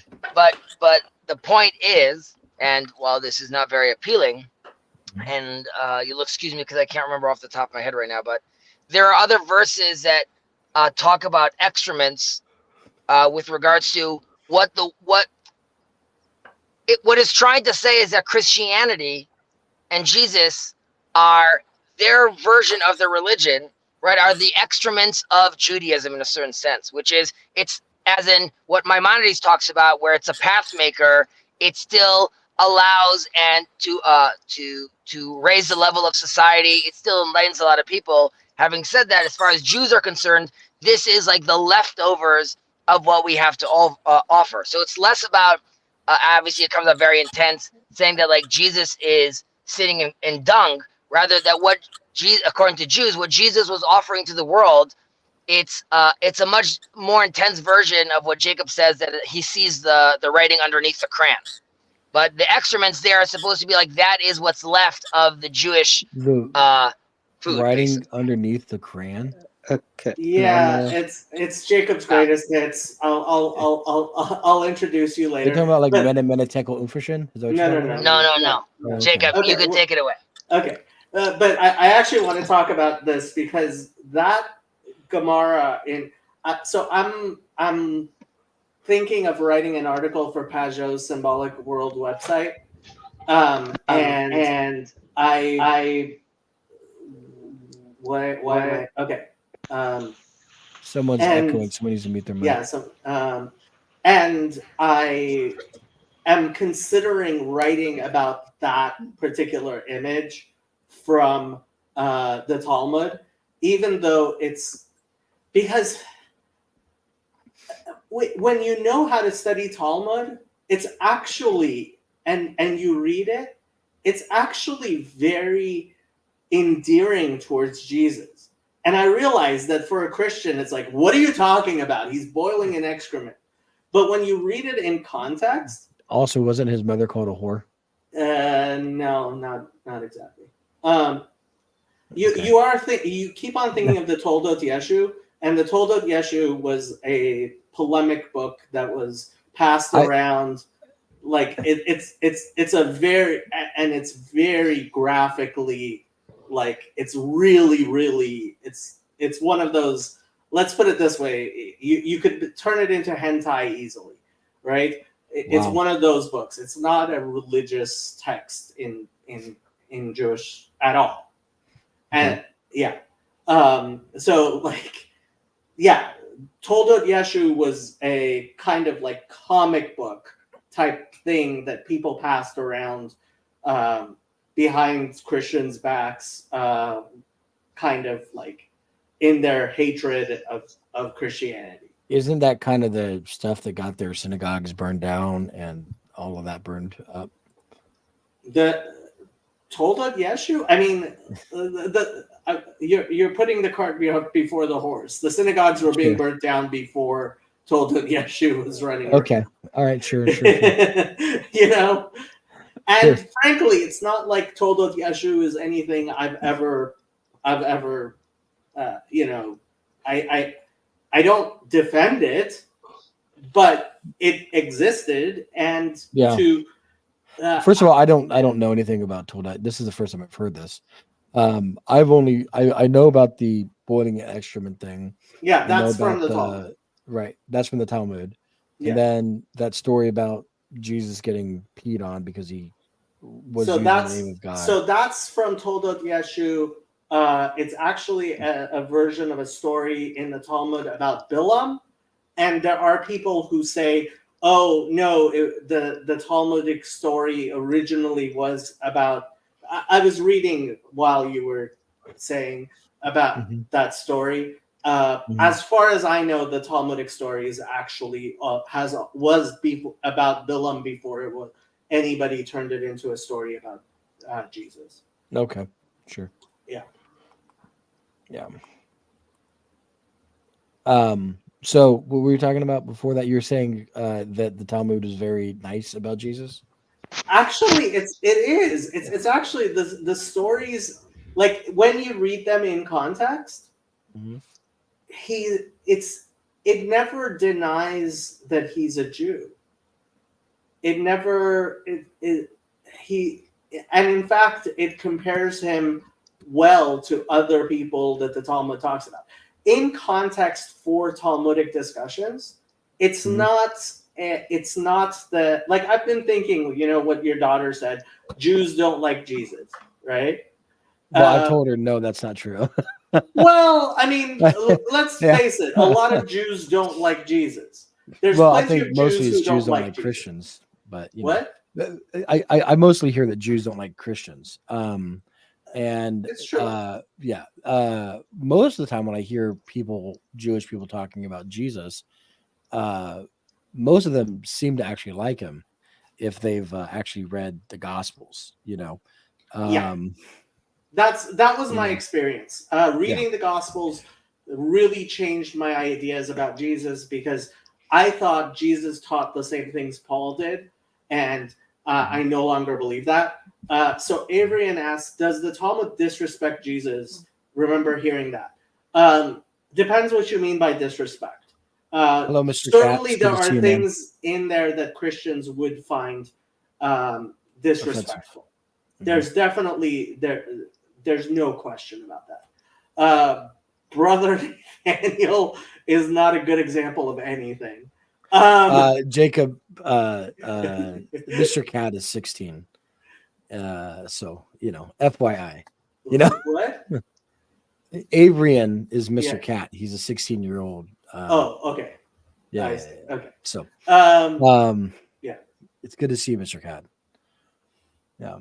But anyways, yeah.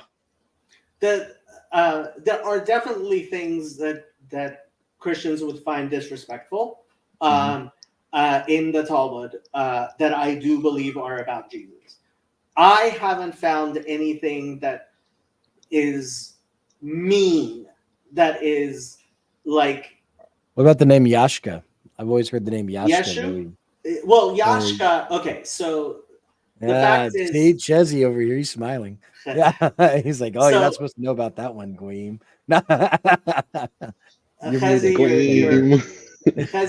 You're muted. I would just say, like, I haven't heard that in a very long time. That's like what my grandmother would use to call Jesus. Yoshki? Like, it's not. Hey, when I'm talking to Haredi people, I still I say Yoshki, because in Orthodox Judaism, you do not mention the names of idols. So, for example, in Orthodox Jewish circles, you would never say Vishnu. And since Jesus is, there are many people who think of him literally in ways you would agree is idolatrously, the filioque, right? Is idolatrously worshiping Jesus. They don't say the name, and so Yoshki, which Yoshki doesn't like.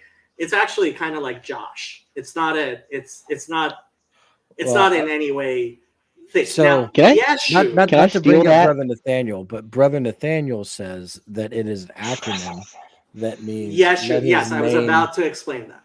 Yeah. Yes. So the way in most places when Jesus is written, it's written with Gershayim, which imply that it's an acronym. Jacob, I'm just gonna one thing. It's usually they'll just write that man. Yeah, they won't even say Jesus. They'll just say that man. Right. So in rabbinic texts, if they're actually going to be talking about Jesus, usually they'll say that man. But so in places where, for example, the Talmud talks about a Jesus, Yeshu HaNotzri, you'll see the printing will have Yud Shin Gershayim Vav, right? Which implies that it is an acronym, and the acronym would be, may his name and his memory be obliterated. And frankly, for me, that was always one of the things that was like, I actually don't think that's as horrible as people think, because I think there's no worse spiritual torture that a Jew can undergo than to be an idol, than to be turned into an idol. So his name being forgotten, and I do believe the actual name of the person who was Jesus was forgotten. Yeshu. Well, what was his actual name? think it's Was it Yeshua. Yehoshua? Was it? But Yeah. yeah, and that's part of the like boiling an excrement thing for me is a Jew who's become an idol. Like I cannot imagine spiritual torture worse than that. God forbid anything like that were to happen to me. There was I'm forgetting the name in English. I'm sending something to you. I'm going to send something to you on Discord. Okay. There was a Roman. I don't know if it was like that. His father was this Roman guy named Pantera. Jacob, you know what I'm talking about? Yeah, actually, James Tabor believes that's a pre-Christian thing, and he believes that that's actually right. So that there's Pantera was Jesus's father. That's right. So James Tabor. Pantera's in the so there is a Gemara that calls Jesus Yeshua ben Pundira, basically, and that turned into like my cousin's house to like Yoshki Pancake, basically, and that's what they would call him. Yoshki but Pancake. Yoshki Pancake was the name for Jesus at the table. But yeah. Why pancake? What's up with that? Well, it comes from Pandira, and like the little kid just didn't know how to say it, so they just said pancake, and then like that became the name Yoshki Pancake. But if that sounds, in no way was I trying to sound demeaning in any way. I generated this image through AI, and on Bing. So what Jesus would have looked like? Yep. No, that's Yoshi Jesus. Okay. That's Yoshi Jesus, or not Yoshi Jesus. Yoshi as a Jew. Yoshi as a Jew. I got you. But I would agree with Jacob that in, let's say, a lot of my circles, I would say the conversation, generally speaking, if you're talking to like an older generation for sure, but anyone that is a little more conservative, they still look at Jesus and the association with Christianity, the death, the pogroms, all that, and they'll say things like that acronym basically be like Yimach Shmo V'Zichro, that his name should be erased and forgotten. So if you talk to anyone that's done like a little reading, they'll differentiate, obviously, like Jacob just did, between Paul and and the apostles to Jesus and to Christianity as a whole and to Jesus. So there's differences there.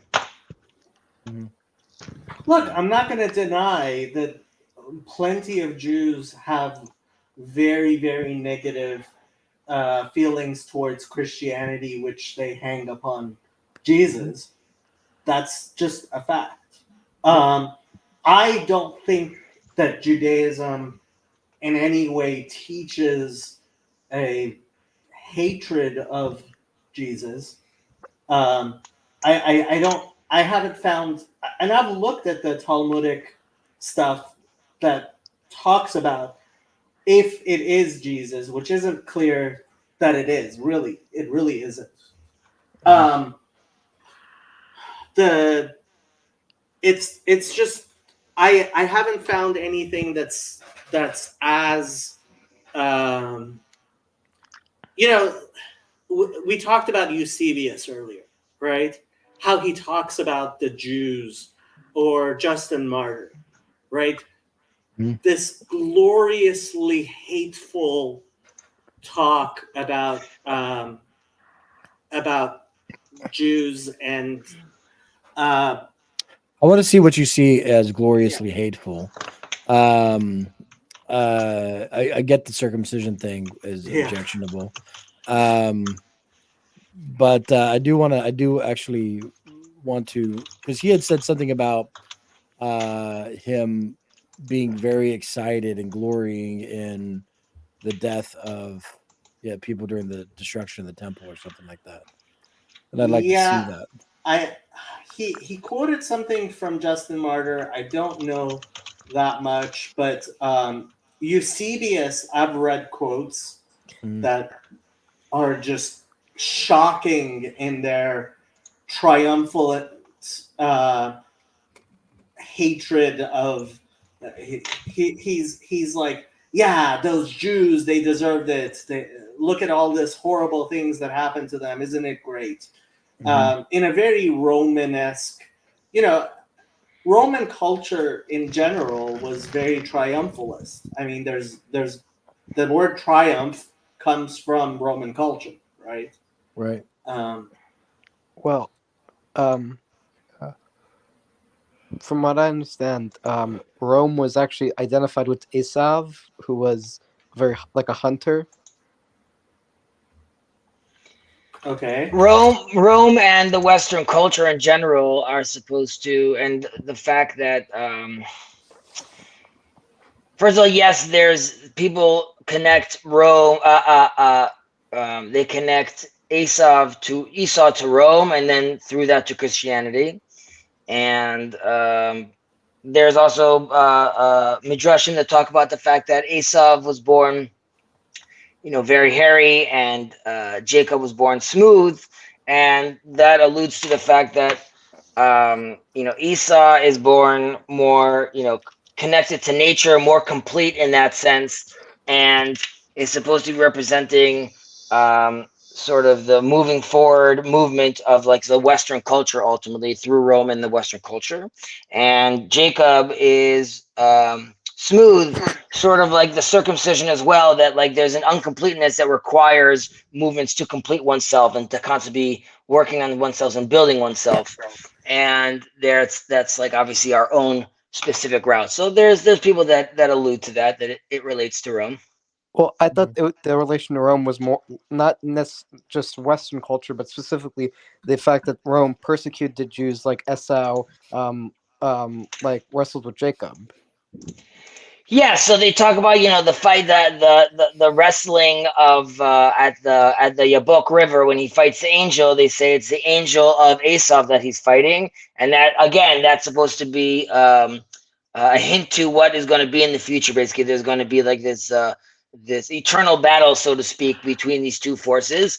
There's that interpretation. There's other interpretations where, ultimately Jacob sees Esau and tells him that I see God's face, right? Kira iti pnei el. So there's Esau specifically. There's the ideology of Esau.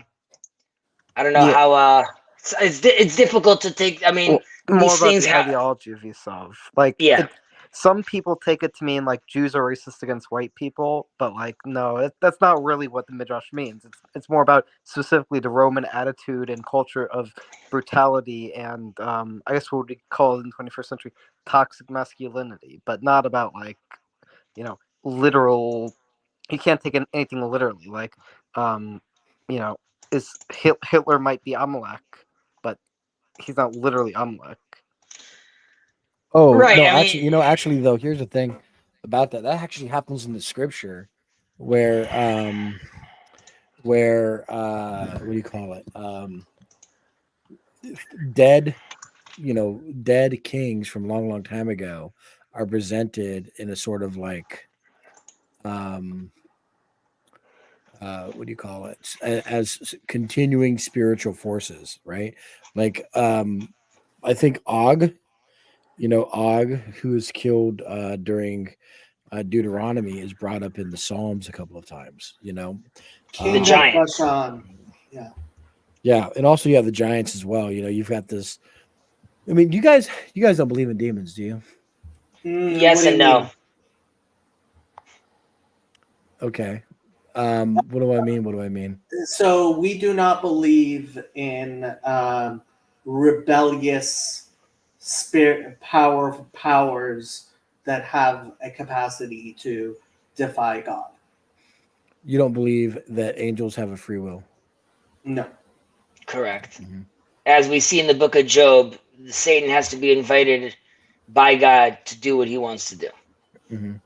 He can't do so willy-nilly. Having said that, there is literature and traditions with regards to Adam's first wife, Lilith, her eventual husband, Ashmedai, the king of the demons, who takes over Solomon. And there's other demons that the Talmud talks about as well, these kind of concepts. One of them is even There's discussion whether the scapegoat to Azazel, is that a name of a mountain? Is that a name of a place? Is that some sort of demon that was known at the It's a time? demon. That is definitely those are one of the interpretations, and even that the Torah discusses, saying that even if it is a demon, it's one that the Torah is giving you jurisdiction to go give something to once a year, basically, which is more about recognizing that danger, evil, and death await for you at the fringes, but you can't close your eyes from such behavior. You have to go out and meet it and recognize it You at know, least once a year. I Well- like actually Father Stephen DeYoung does a good thing on this where what he basically says is that the rejection of the scapegoat and the things that you did to the scapegoat to get it away from the camp and make it so that it never wants to go back to the camp, is you would spit on it, you'd cuss at it, you'd hit it with reeds or whatever, and you drive the scapegoat out of the camp so that it will never come back, right? And what that is a ritualistic rejection of your sins, because the priest would put the sins of the people upon the scapegoat. And so this is a participatory, ritualistic rejection of their own sins and sending the scapegoat back into the wilderness to be with that demonic creature where all evil, comes from. For the time, very innovative psychotechnology. Right.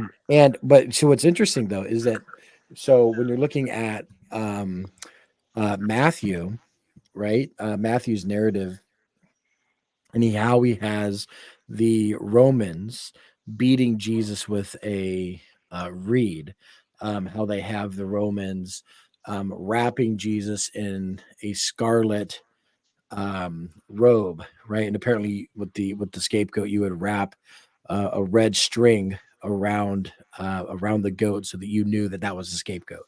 You know what I mean? And so what's happening in Matthew is that the Gentiles are also participating in this Day of Atonement ritual on Jesus, right? And that's what's happening in Matthew's text. Well, so mind if I speak, Kazi? I'm sorry? For what I understand, in Judaism, demons and Satan represent the Yetzer Hara. So basically, there's the Yetzer Hara, which is the inclination towards good, and then there's the Yetzer Hara, which is what Satan is. And the idea is, in Judaism, Satan isn't a rebellion against God, but rather an agent of God, and that evil exists because of God. So God actually likes evil because it gives humans free will. And if humans have the ability to do bad, they also, by contrast, have the ability to do good. And so, if everyone was a goody two shoes all the time, there wouldn't be any good, because if everyone's good, no one is. That's So how That's that what is Yesher Ra and Yesher Tov, right? Yetzer Hara and Yetzer Tov. Yes. Now, first of all, what you're saying, cool kid. I know. I just wanted to read what it said. What it's saying, cool kid, Kirk, is, first of all, Maimonides agrees with you. He says, Hen Yetzer Hara, Hen Satan. Like, he's saying they're all the same thing. And I would say there's probably there's different levels of how those things manifest themselves. Let's say sometimes you feel them internally. Sometimes I'm sure you could almost feel like there's interpretations. For example, the Ralbag talking about Jacob fighting the angel, right? This is something that is happening internally, not externally. And you could say that, and there's a whole internal fight with one's demons as well. There are other Did you just interpretations. call God a demon? No, I'm saying that he's fighting. Now, why? Now, Because he says he wrestles with God. Yeah. Right. I understand. Well, God creates everything. So whether it's Satan or whether it's demons, these are all manifestations ultimately of God. Whether a God likes evil, I don't know if I would use the term God likes evil. Rather, and this, we don't have to get too deep into this, but this also, some of this alludes to the Tzimtzum, to the retraction of God creating the world, and then there's, in that void, there could be a space for evil. However, also there's a discussion with regards to Adam eating from the tree of good and evil, because he doesn't want to live in Eden, where all the commandments and all the righteous stuff that he's doing are just natural to him. Rather, he wants to, like you're saying, Kirk, he wants to challenge himself and say, I want to be able to do these good deeds because I want to do them out of my own free will. And if I don't eat from this tree, I will never be tempted, basically, to go the other route. So they accept unto themselves this mindset and eat from this tree, but then which then allows them to move forward and closer to God purposely with their own free will. Yeah, and that's, I suppose, one of the more theological dividing lines between how Jews and Christianity regard free will and more broadly human nature. Because from what I understand, in certain, especially Calvinist Christian ideas, they believe humans don't really have a good inclination. They believe we live in sin and that Satan is effectively the king of earth. And so sin You is skipped. not We something lost to be you. overcome. You said Satan is king of our, and then it skipped. Sorry, I meant to say Satan is king of earth. Oh, That's to Earth. say, Okay. I thought Christianity believes that instead of evil existing to tempt us to have free will to overcome evil, they believe we live in evil and we can't overcome it with our own free will. Or do I have that? Well, that's a Calvinist reading, but Calvinist readings are novel. They're new, right? They have their origin in him and the Reformation. So I wouldn't say, because the majority of Christians are Orthodox and Catholic, and Anglican, right? And so I would be careful about associating a relatively late and a relatively small. Most Christians are not Calvinist. It's just not. You know what I mean? It's a minority opinion. It's also a new minority opinion. I see. I understand. Yeah. I would mention one more comment just about the demons, that there is like a fascinating there's a fascinating discussion with regards to Solomon building the temple, and Ooh, I heard about the demons apparently. Well, he needs the demons. He needs a special worm to cut through the stone. That this is called the shamir, and he can't use any metal because metal could accept impurity, and he can't use metal tools to build the temple. So he needs a way to slice through the rock without metal, and he knows that the shamir could do so. He doesn't know the shamir is a special magical worm that could cut through stone. Even though I think recently they found some sort of worm that actually does that, which is pretty cool. Either way, yeah. Sorry. That's not a prohibition of sorcery. No, it's not a magic. When I use the word magical loosely, it's a special worm that could do so naturally that we weren't. It wasn't happening through sorcery. Rather, this existed in the realm that Solomon was in. And I don't know about the whole controlling demons. Sounds a bit like sorcery. Sounds like exactly what happens on Charmed, and like Buffy the Vampire Slayer. Did we lost Hezzy? Yeah. Hello? What do you know about? I said that the whole using demons to do your bidding is literally sorcery. I mean, that's the kind of stuff he doesn't use the demon. He gets these two demons, these two low-level demons, and asks them where he could find this worm, because they have knowledge of this kind of stuff. And they tell him the person that's going to know this is the king of the demons, Ashmedai, and they tell him where to find him. And is that the same thing as Asmodan? I believe so. Yes, correct. Yes, that's that. And and he guards this this special chicken. And this chicken guards the worm. And basically, Solomon sends his Ben Yehoiada, his main man, and he gets Ashmedai drunk. There's like a whole move of how he does this. and then he manages to capture him using the Tetragrammaton, and he gets the worm. And the chicken, feeling that he disappointed his creator for protecting the worm, kills himself. And then Solomon brings Ashmedai back to the temple, and there's a whole list of premonitions that he has on the way back to the temple. Ultimately, he gets to the temple, and Solomon does his thing. But after a few years, Solomon goes down and has these conversations with Ashmedai. And eventually, Ashmedai asks King Solomon if he wants to see something that he's never seen before. And Solomon says, like, sure, like, there's nothing you could show me that I don't know. Mhm. And he brings out from this place called Tevel, which is supposed to be like this, like in the middle of earth. He brings out this man with 2 heads. And Mhm. King Solomon is like flabbergasted. And during that moment, there's a weakness of his resolve and his relationship and his belief in God, because he sees this. And at that moment, Ashmedai sticks one wing into the ground and the other wing like flings Solomon into the desert. He shapeshifts into King Solomon, and then there's a whole epic that continues of like how they get back. But I don't Is want to this bore is you with this all the details. is this Talmud? Yes, Yeah, this So this is is something in that Jews believe happened. no, this is something that Jews read about. I've heard Yeah. interpretations that Jacob is not going to like. For example, that this is all a description of someone as smart as Solomon, like dealing with his like own schizophrenia, basically.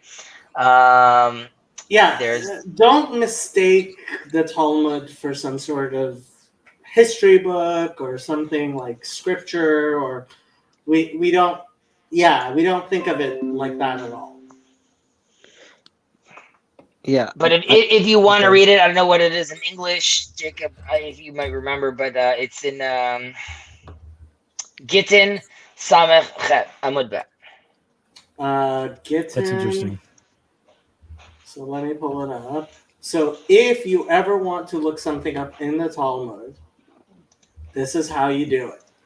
So you go to Safaria.org, Safaria.org. which actually one of the Eastern Orthodox priests who spoke at the Lord of Spirits conference gave it as a reference. So I was like, yeah, good job.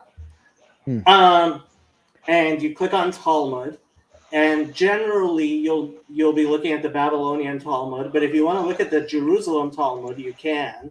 It's there as well. But Babylonian Talmud, and then it's if you're comparing them both, you're in too deep. Yeah. And then Gittin, and what page did you say it was? I think Samechet. Samechet would be 68. So the Talmud is in folio pages. So it has first side and second side. So 68a. Oh, hold on. Wait, where am I going? Because I'm seeing it broken up as Seder Zarim. Oh, I thought I was Moed. looking. I thought I was showing it to people. There we go. Oh, I'm sorry. Okay. So let me go back and show it to people. Okay. So you click on Talmud, and you could click on Jerusalem Talmud if you want, but most times you're looking at the Babylonian Talmud. And then the Talmud has 6 orders and 60 tractates. So the orders are the Seders, and there's only 1 tractate in Seder Zeraim, in the order of agriculture, and that's Brachot. But we are looking at Gittin, which is in Seder Nashim, or the order of women. And Gittin actually is the laws of divorces. And then when he said 68, so I don't know if it's 68A, 68B. Start with A, because I could be wrong when I'm saying that it's B, but like that's what I see. It definitely continues to 68 and 69. I'm not sure. I don't recall where Is it going to starts. say Solomon or is it going to say Shlomo? It'll say Shlomo. How do I spell Shlomo? Shlomo. Or actually here it says Solomon. Haha. Here you go. Here you go. You got it. You got it. There it is. That's the verse from Psalms where he finds the demons, the low level demons. Why was it necessary for Solomon, the author of Ecclesiastes, to have male demons and female demons? Gemara answers, as it is written with regard to the building of the temple, for the house, when it was being built, was built of stone, made ready at the quarry, and there was neither hammer nor axe nor any tool of iron heard in the house while it was being built. So just to explain what's going on with the bold and the not bold, the Talmud is actually very terse, and it's meant to be memorized. It's a mnemonic. So when you actually read it, you can't just read the words and understand it. So the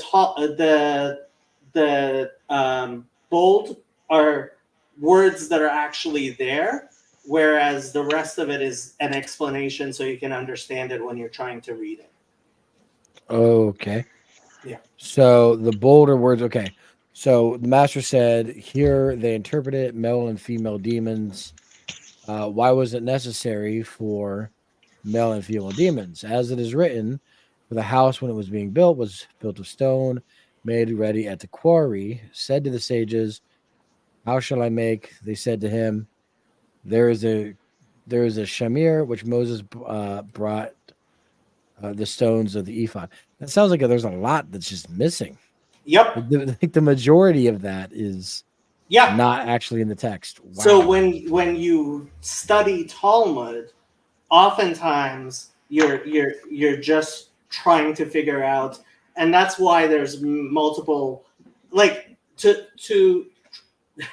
study Talmud is not in any way like trying to read scripture or anything like that at all. Mhm. It's and frankly They break you first. Well, part of it is an intellectual. Yeah, it is an intellectual humility exercise. That's for sure. But one of the things that was so surprising to me when I read the Gospels was how Talmudic Jesus was. Like, it's.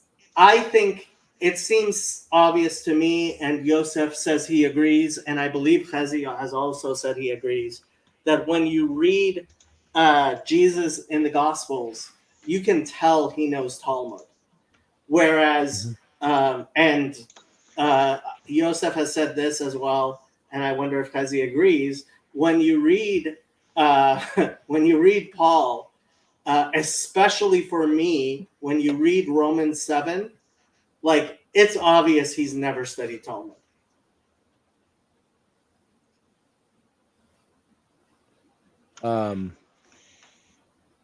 What about Romans 7 indicates that he doesn't study Talmud? Because it's obviously an attempt to have Talmudic thinking, but it's so poorly executed that a 9-year-old would get kicked out of his beginning Talmud class. Maybe it's just old. You know, here's the thing, right? And you're not gonna like my take on this, right? Father Stephen has said that that the problem is the translation from the Greek, and he's going to explain it to me in a way that will make me understand that it actually is Talmudic. But go ahead. Okay, that's fine. I mean, maybe, but as far as I know, you guys stopped writing because of the New Testament. Is that right? For like 500 years, you guys. I wouldn't say that, but that's what Father Stephen says, and it's an argument you could make. Yes. Okay, so you wouldn't say that, but that's what Father Stephen says. What do you mean by that? Did they continue writing or not? So we believe that there is an actual prohibition of writing the oral law, and so in our beliefs, if there was a prophet could write actual compositions, and any composition that's not part of the written law, right, that that it's not like the oral law. So we write the oral law to the extent that it's possible to write the oral law these days because of so much is forgotten and we need it to be written. But we believe that in its character, the oral law cannot be written. And we believe that the books of the Bible, that what we would call the 24 books of the Bible, were written by prophets, and any writings outside of those two cannot be really considered real revelatory writing, right? So yes, Jewish literature after the times of the prophets, we basically have been dismissive of anything that was written that was not like the oral law, and so I have a very different interpretation of the lack of other writings. Father Stephen thinks that it was because of a reaction to Christianity. I don't think. I think it was a general Pharisaic reaction to all of the heretical books that were being written at the time. So, in other words, it wasn't just Christianity; it was whoever wrote Enoch and whoever wrote the Maccabees and whoever wrote all these other books. Basically. Okay, well, maybe. What I'm saying though is, you seem to have a great sense of confidence in the oral tradition being accurately passed down, and I don't, right? So, it could just be that Paul is not. He's a Jew writing in the 1st century, and not a Jew writing in the 5th, 6th, 7th, 8th century. Okay, so let me Right? explain. I understand what you're saying. Right. I think you categorically misunderstand what Talmud is. Okay. So the oral law, like when I say Jesus is Talmudic, right? I don't mean that what Jesus says corresponds to all of the stuff that is found certainly in the Babylonian Talmud, which was completed around the year 500, hundreds of years after Jesus. Right. Even the Babylonian, the Jerusalem Talmud or Palestinian Talmud, right? I believe was redacted around the year 300. The Mishnah was redacted around the year 200, right? So these are things that are way after the time of Jesus. But when we refer to Talmud, I'm not referring to simply those books which record certain discussions. We're referring to a hermeneutic, a way of discussing things, a way of trying to understand the text and talking about a biblical text, and you could say a form of reasoning and logic, right? Okay. And when you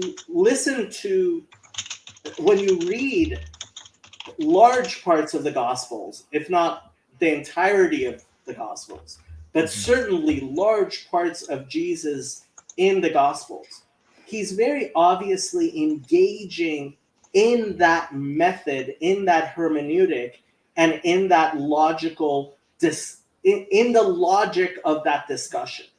Doesn't he also say, do as the rabbis speech, not as they practice them? He does, yeah, but in addition to that, he actually himself speaks like a rabbi. Like this was the really shocking. So one of the things that was very surprising to me was when I read the part, I believe it's in Luke, but you'll correct me if I'm wrong.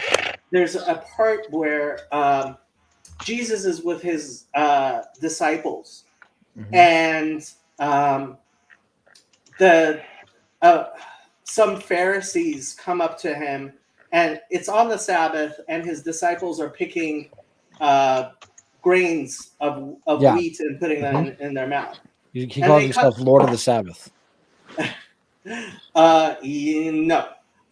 Okay, That's but that's the occasion that you're talking about. that. Well, Right. so what happens is, he says, you guys are. So I was reading the English, and it's like, you guys are following the traditions of men. I'm like, what? And it had a quote. It had a verse number for Isaiah for what he was saying. And I went and looked it up in Isaiah, and it says something like Minhag Anshe Melumada. And I thought about it, and I was like, oh my God.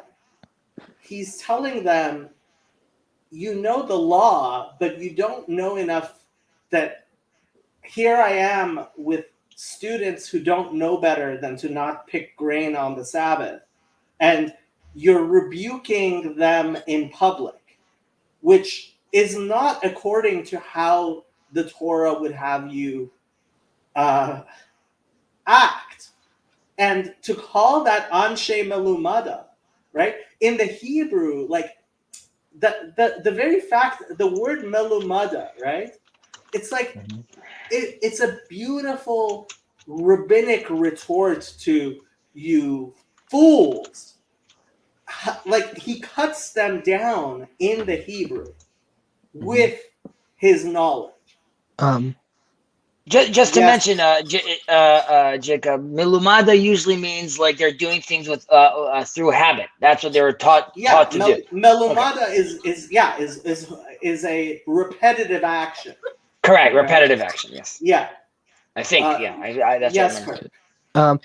Well, another example is in the New Testament when Jesus heals a man on the Sabbath. He actually cites a precedent that's found in the Talmud that circumcision overrides the Sabbath to defend him healing, I believe, a man with like leprosy or something like that.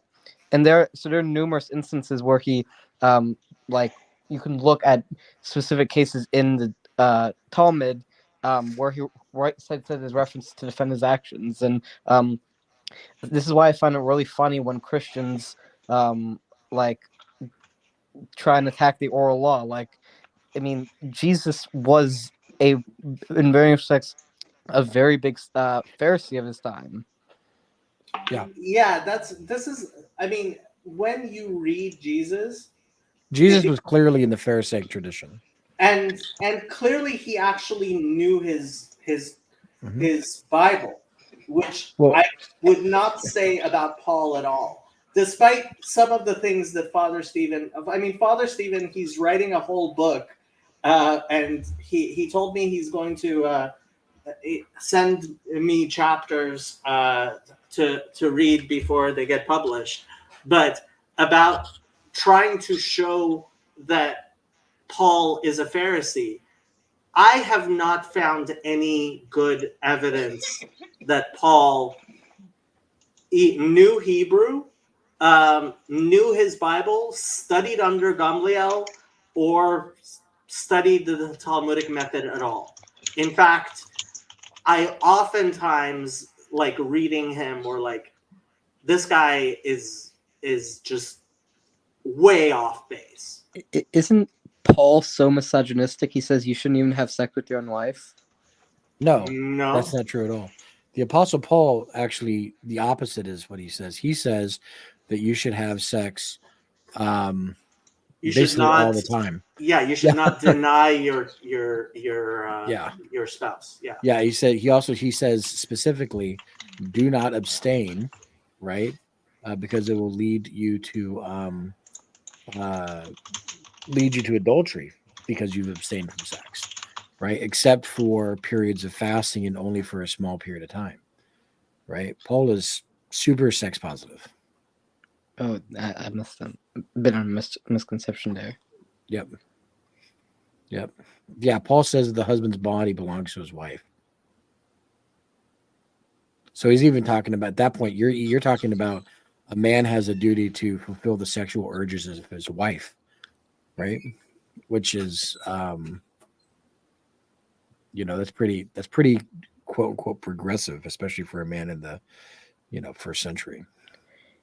I mean, I believe a precedent like that existed in some sort of Jewish tradition before that, but I don't really know, to be honest. Yeah. I mean, whether Is that or a not thing? Is that a Paul- thing, Jacob? In Judaism, does a man have an obligation to fulfill the sexual desires of his wife? Yes. Yes, Okay. and that's a reason. It's grounds for divorce on the wife's end. Okay. Yeah, it's actually written into the ketubah, into the wedding document, that Really? she has certain rights, including rights to her.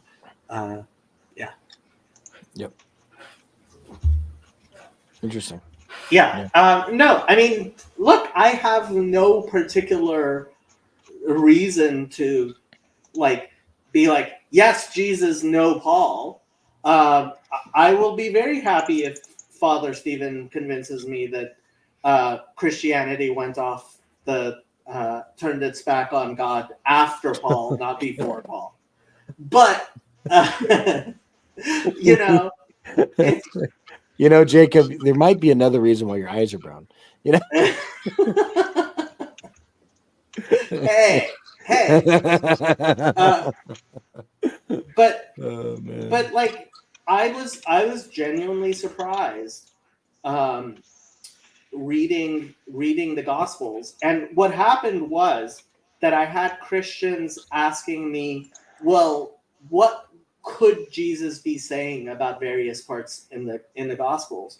And that was the first time that I had started to read the Gospels for myself, because Yeah. I was under the impression that there was no way me reading Jesus would give me an understanding of what Jesus was saying that would be superior to what any Christian would have, because I believed that Christians, being devoted to their religion, knew more about what Jesus taught than I do.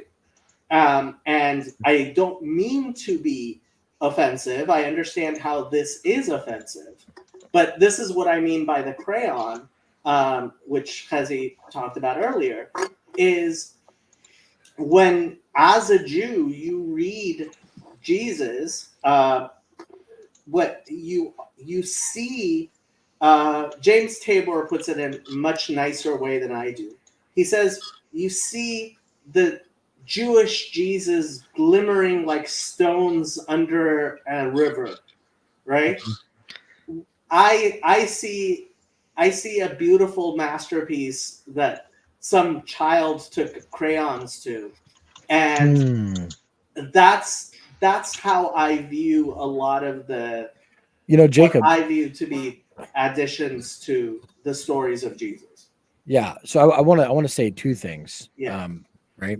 So the first thing is the Orthodox have a similar analogy about the heretics, right? Mm. So you see, you have this master artisan, right? A master mosaic artist, right? And he builds this beautiful depiction of a king from these mosaics. And then another man comes along, knocks the mosaics down, right? And then does his own picture of the king. And it comes out looking kind of like an ugly fox, right? Mhm. Not just a fox, but like a really ugly fox. Mhm. But then he reasons to himself that because he used the same stones, that it's actually a perfectly legitimate picture of the king, right? And so the stones are a representation of the scriptures, right? And then the mosaic of the king is the Orthodox view of Christ, and then the rearranged ugly fox is the heretical images of Christ. So this analogy that you're using about some unskilled drawing on top of Jesus, I'm not offended by that at all, because there's a lot of people, in my opinion, who do that, right? That being said, I really do not think that Jesus would have been just cool with Jewish traditions as they stand today. Like I do not think that Jesus would be an advocate of something like the Eruv wire, right? Right? So it's I okay. want to give you a famous story. Okay. Yes, the famous story of Chezi and the Eruv. No, Okay. not the story of me and Eruv. A story No, about. you're not going to tell Ra- the famous story of you and your wife and the Eruv? You can't, because I think that story is only gonna. I don't know how well this story is gonna work out, but I know like this that Rabbi Meir and his teacher Rav Elisha ben Avuya, who is known as the Other because he became a heretic, and he, in a famous story, he is talking with his former student, Forgive me 1 moment. Danielle, am I keeping you up? Okay. You're just awake? Have you been awake this whole time?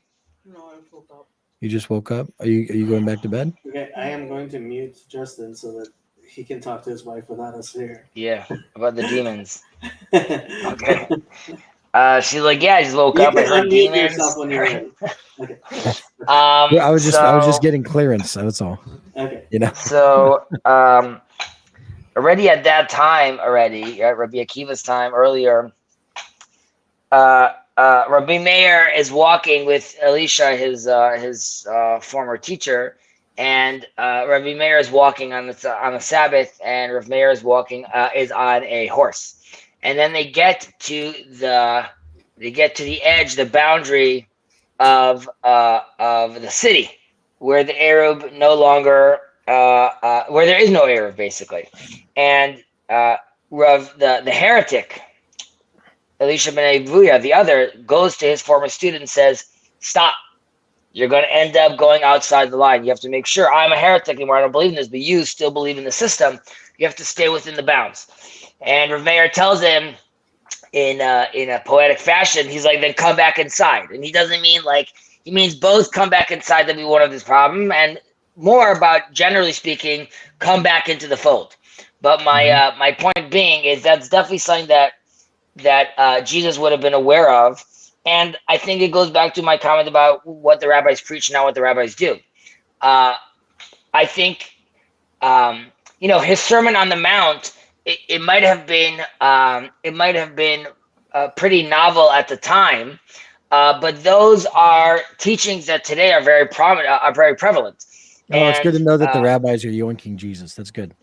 No, they're just tapping into the same sources that obviously he was tapping into as well. So I don't think you're necessarily going to look at someone that looks very different. I think he would find, ironically, I think you'd feel a lot more comfortable in my synagogue than in other places in a church. So this was one of the questions that Gospel Simplicity asked Father Stephen, and I think Father Stephen tried to give a nice answer, but ultimately I think the answer is Jesus would feel far more comfortable in any synagogue, even a Reformed synagogue, than he would in any Christian church, including an Eastern Orthodox church. And I can explain why. Jesus comes to the Orthodox Church every Sunday, brother. If you say so. Next time you see him, make sure you take a picture. I can show you a picture. I've got a picture of Jesus. I can show you a picture too. I have a picture right here. Right? Yeah. I meant a photograph. I got a photograph of Jesus. But first of all, I think actually anything that's in the Mishnah, quite clearly Jesus would have been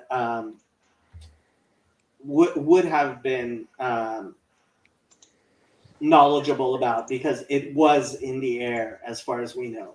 So Eruvin, talking about the Eruv, is it's a name of a tractate of the Mishnah. So really, I think you misunderstand the concept, and that's there may be examples of things that Jesus would not have liked. I mean, I'm not sure what those things would be, but there may have been. I mean, 1 second, Jacob. I'm saying Jacob, there's I many. just sent you a picture of Jesus. That's Jesus. Jacob, Yeah, it is. there's It's many not things fun. rabbis wouldn't like either. No, for real. No. Here, put it up. I'll show you Jesus. Put it up. Okay. I put it up. Here you go. I'll show you in a second here. Hold on. Okay. All right. That's Jesus. You can see him in the lower left-hand corner, right above your screen. God. he means the blood. Yeah. I got you. This is why I prefer Protestants. Wait, they. You don't So- prefer Protestants. So so as we far actually as eat our a Reuven, sacrifice. as far as a Reuven, and I have to say, a Reuven is actually, I think that's a complete misunderstanding. And frankly, it's there's loophole things, stuff, man. Michael got it no, right it's here. not. Like It's- Jesus says quite clearly, you know, you were tithing your cumin, and you should have. See, The I things don't think- the little study group we have on ethics of our fathers. Mhm. Jesus was down for that class. He was aware of those things that we were talking about. Maybe not all of them after they're put together, but a lot of them he was very aware of. You're still in the first 3 chapters, right? We're starting number 4 today, Monday. Okay. Okay, so So, let me First hold 3 on. chapters of Avot, I think it's nobody should contest that all of the sayings in the first 3 chapters of Avot would be things Jesus would be aware of. Go ahead, Justin. I do think that the kinds of things that drive Christian crazy, and I think that we get this impulse from Jesus, right? Things like the Aruv, things like, you know what I saw the other day? It just there's a YouTube video, and maybe I can just send it to you, and you can do it. But it was a hand washing. It was a Jewish hand washing thing, right? Mhm. And it's like he's got this cup, right? Yes. And he's washing his hands, and he's saying, "Okay, we want to make sure that the water from here doesn't drip Yeah. down to here, because then it Yeah. would be impure." And Yes. then he takes that cup, and then he sticks it under a faucet, and then Yeah. he fills the cup with the faucet, and then he does. And I'm like, just use the faucet, man. It's You a faucet, stepped right? into So- my trap. Good. Right into my So- trap. Okay, wonderful. You stepped right into my trap. Great. Let's So- talk about these so- weird so- Jewish loopholes. And weird, Okay. And, It's not. I think so. this is So the let stuff me that, explain. the So Aruv allow and me, Justin. stuff like let this. me explain. I can so- eat bacon as long as it's lettuce wrapped. You know. So let me explain. So I was getting a root canal Okay. at USC Dental School, which Okay. was a lot of fun. And this was back when I had a beard and wore a yarmulke and was obviously a religious Jew. And one of the professors came to check on the work of my of the person who was doing my root canal. Mhm. And he starts talking to me because obviously he was a Reformed Jew. He never spoke. Is your to- mouth open at the time he's talking to you, and he's going to tell you not to talk back? Stop moving your tongue. Whoa. Sorry. No, we were talking, and he says to me, "Hey, could you explain something to me? Because I was at a kosher restaurant, and there was something like these Orthodox guys. They were using a cup to wash their hands, and like they weren't using the faucet. And is it like they didn't want to use, like, why weren't they just using the faucet?" Mhm. And I explained to him the reason why we don't use a faucet. and this is the actual reason why we don't use a faucet, why we use a cup, Mhm. is because the power to purify requires, it's called koach gavra, the capacity of a man. And so when people don't have a cup, and they still want to wash their hands, what they'll do is they'll pump the faucet to try to use that koach gavra, because one of the specific beliefs that we What do you have, mean they'll pump the faucet? What does this mean? well, try in some way to be handling the faucet in order to wash their hands, because what the requirement Oh my gosh, I is swear. Was it a Jewish guy who made those annoying faucets at my school where that if you pump, spun it, you spin it, and then you try to get your hands under real quick, and then you because if that was a Jewish guy, he inflicted that. on No, us poor but do Gentiles, you and we'd be saying understand? Do you understand the symbolism of actually requiring human action in order to purify? There's beautiful symbolism behind it, and so while these are not things that are incumbent on anybody who's not Jewish, that? and frankly, on people who are Jewish, it's not the most. I mean, I'm not going to say this is the most important thing in the world is that you use a cup when you wash your hands. That's not true. Wait, so that's why I wanted to mention the loophole, quote unquote, is if you don't have a cup, if the cup is too small, then, like, I would say there's a difference between the people that I'm gonna use my mom as an example, okay? Can you use your So- hand as a cup? Can you fill your hand with water and then pour it? Look, if There's- you don't if have, you're- you do. If you're gonna use a faucet, there has to be, if let's say you're still gonna use running water, you need to turn the water off, put your hand in, turn the water on. There has to still be the motion of you activating the water and not the stream just running directly down and you just Because putting it your hands can't be a inside. passive thing. Correct. And the And there's intentionality. It's a beautiful. I mean, this professor, when I explained this to him, Mm-hmm. he was absolutely bowled over by the symbolism. I mean, And there's beautiful symbolism in these things. And when you do the Christian thing, or I would say the Pauline thing, of trying to derive the symbolism and then discarding the actual ritual and the actual details, the way he does when he says, "Oh, is God talking about animals when he says you shall not muzzle the ox?"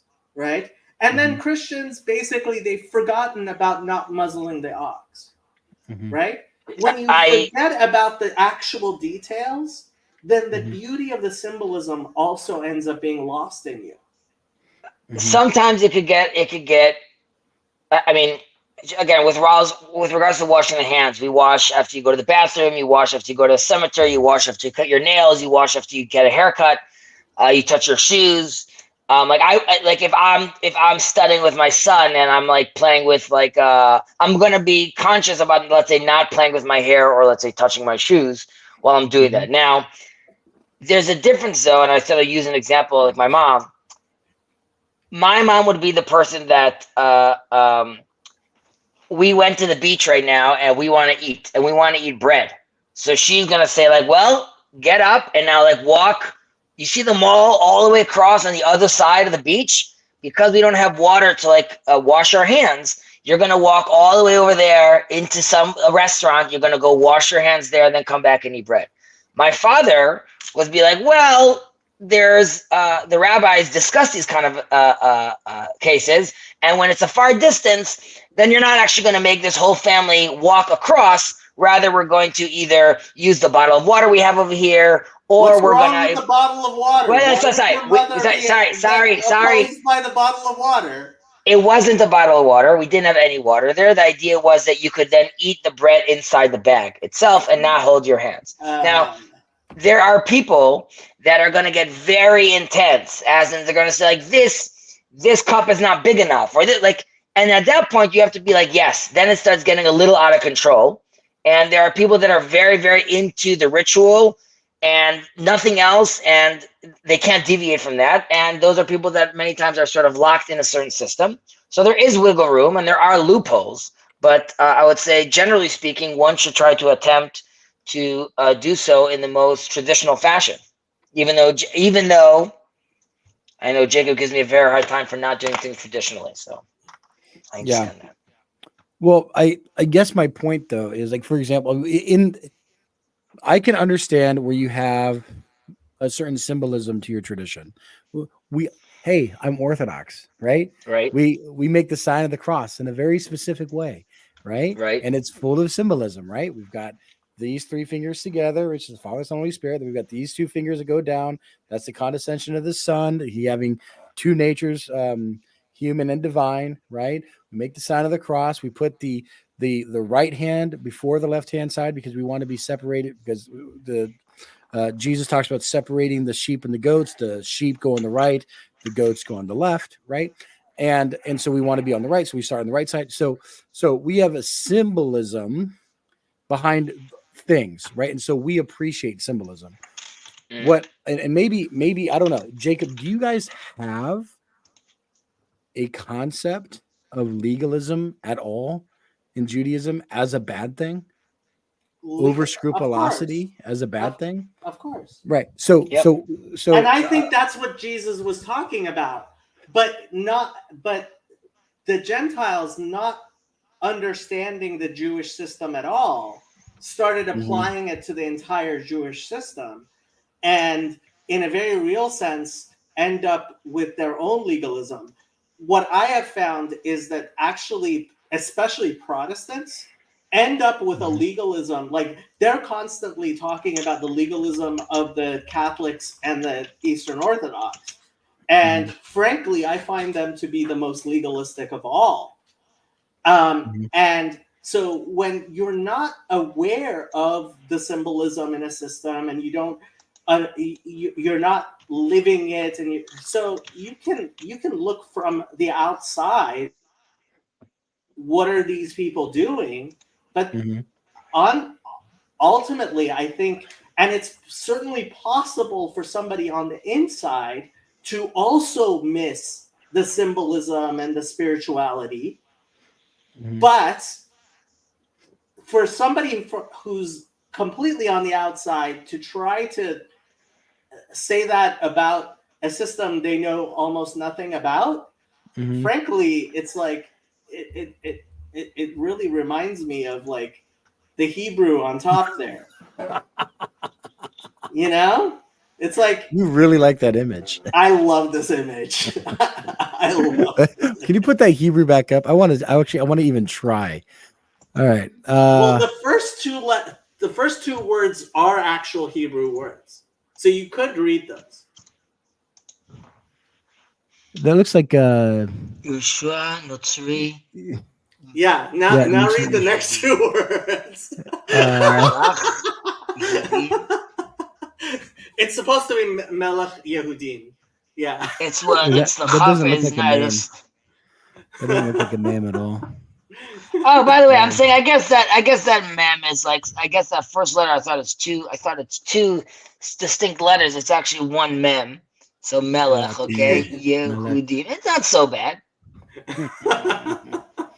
Well, it's also Menukad. I was gonna say, like, yeah. Like, it's funny. It is a little funny. I'm sorry. It's really funny. That's funny. Is there a difference between Menakad and the other one? Yeah, you would never put dots on a sign. Like, we have signs from the Second Temple period. Oh, that's what you're Yeah, saying. The dots. yeah. Okay. The signs were. Well, those the dots are from the 11th century. So. Exactly. Yeah. I need those dots though, man. Well, actually, I think I did okay without the dots today. But, You did do. I was surprised how well you did without the dots. Yeah, I was really So how would I have known that was supposed to be low and not la? Well, Lamed Aleph, like that's one of the most common words in like okay. it's no. Oh, So, okay. like- Okay. Yeah, when you understand what you're reading, and generally to do it correctly, you actually have to you have to guess the meaning in order to get usually. Yeah, I would like to struggle bust it through a couple of the Psalms with you. And Sure. maybe if you gave me some vocab or whatever, I think that would be beneficial because it's been a while since I've touched Hebrew. And compared to Greek and Latin, I remember thinking that like Hebrew was really, really hard, right? Because that was the first language, the first biblical language. And then I took Greek and then I took Latin. And then I was like, No. God, I want Hebrew. Hebrew is one of the easiest languages to learn. Right. But the problem is, the apps and stuff like that are all modern Hebrew, which has got an enormous vocabulary. I don't know modern Hebrew very well. Yeah, I think that this is the thing, like the Hebrew is only like 3 and 4 letter words, and then you have beginnings and endings. Yeah, mostly. Almost. Yeah. So actually the book of Jonah has a lot of, I forget what Father Stephen said. He said if you know all the vocabulary in Jonah, you know like 50% of all the biblical Hebrew for the entire Bible. Mm-hmm. And I could believe it. Like the book of Jonah is very elementary Hebrew and it's very good. Yeah, I would love to struggle bus it through Jonah with you. I know that you've already got a struggle. I would like you to do a struggle bus with Jonah with me. I actually would. I've done that with Charlie a few times.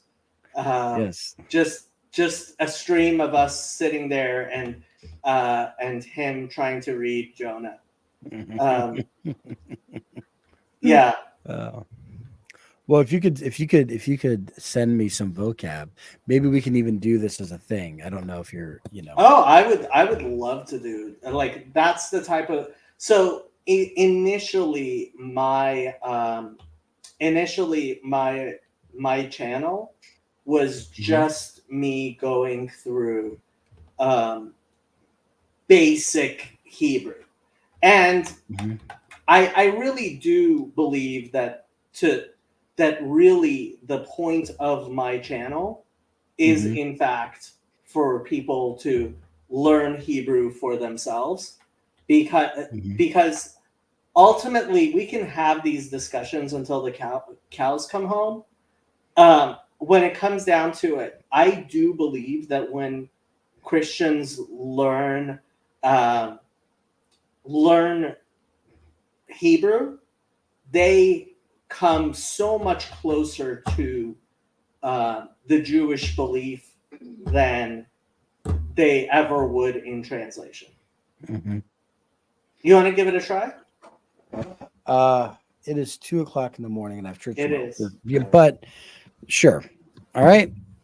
I see one word already that I'm not supposed to say. All right. So, Yehi.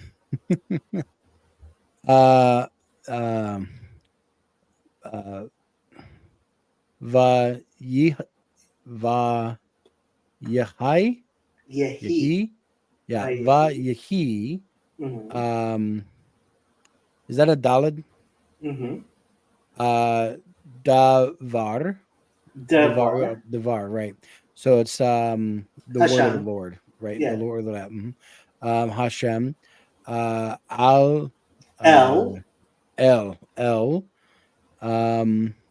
Yonah,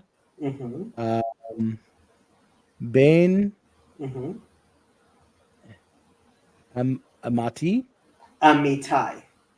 Amitai. Okay. Lemor.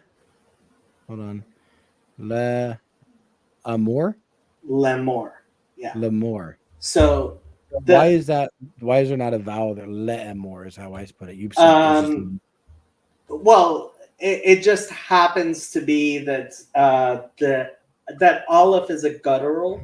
So what it would be is Lamed with a Shva underneath, and then the Aleph would have a would have a segul, but Mhm. because Aleph is a guttural, it kind of changes the how it's done. Yeah. Sure. Okay. Yeah. So so let me see here. So that's va, so that's and, right? Yes. Yahi, Hmm. I don't know what that is. Is that Yehi is the future form of to be, but when you have a vav before, so there's the perfect and the imperfect. Perfect Mhm. is the past tense or the completed action. Imperfect is the future or the incomplete action. Okay. Now, Okay. if you have perfect or imperfect and you have a vav at the beginning, Mhm. that's called mahapech. It flips it over, meaning that No, if it's it's past tense. yes, Okay. so vayehi is and it will be, but actually and it was. I see. So, and it was the word of the Lord, Mhm. God, right? And the word of the Lord, God. No, so this is el the preposition, which means to. Oh, yeah. Okay. Thank you. So, and the word of the Lord, Mhm. to Jonah, Mhm. Bane, Mhm. the son Mhm. of Amati, Amitai. Amitai. Nice. This is this is like Matthew or something like that. Right? Maria, It's a like name, yeah. Similar to. yeah. Le Omar, of Le'emor, Le say. Amor, saying. Okay, Yeah. Le Amor, saying. Yep. Whew. We look at this. I'm doing it. You are All doing right. All right. Comb. Your wife is going to tell you, I had this dream that you were talking about demons in Hebrew. I wasn't sure. Oh, are you mad at me, Danielle? I'm sorry. She heard me laughing. Are you sleeping? No, I'm reading. I woke up. I've just slept too long. You slept too long. It's 2:00 in the morning. What do you mean you slept too long? All right, Justin, Jacob, enjoy. Okay. Take care. My wife has this thing called bipolar disorder, so sometimes she has a hard time sleeping at night. Mm. She's having a hard time. So I almost feel like I should say, Justin, go be Mhm. good to your wife and be ready for church tomorrow. But she tells me that she's not tired. Okay. I mean, you know your wife better than I do. Yep. But you better not be Take late. care, Michael. If you're late to church tomorrow,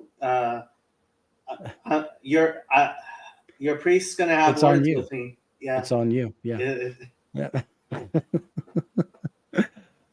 Comb. You know what I like a lot of sometimes? You look at Hebrew and it looks like a face.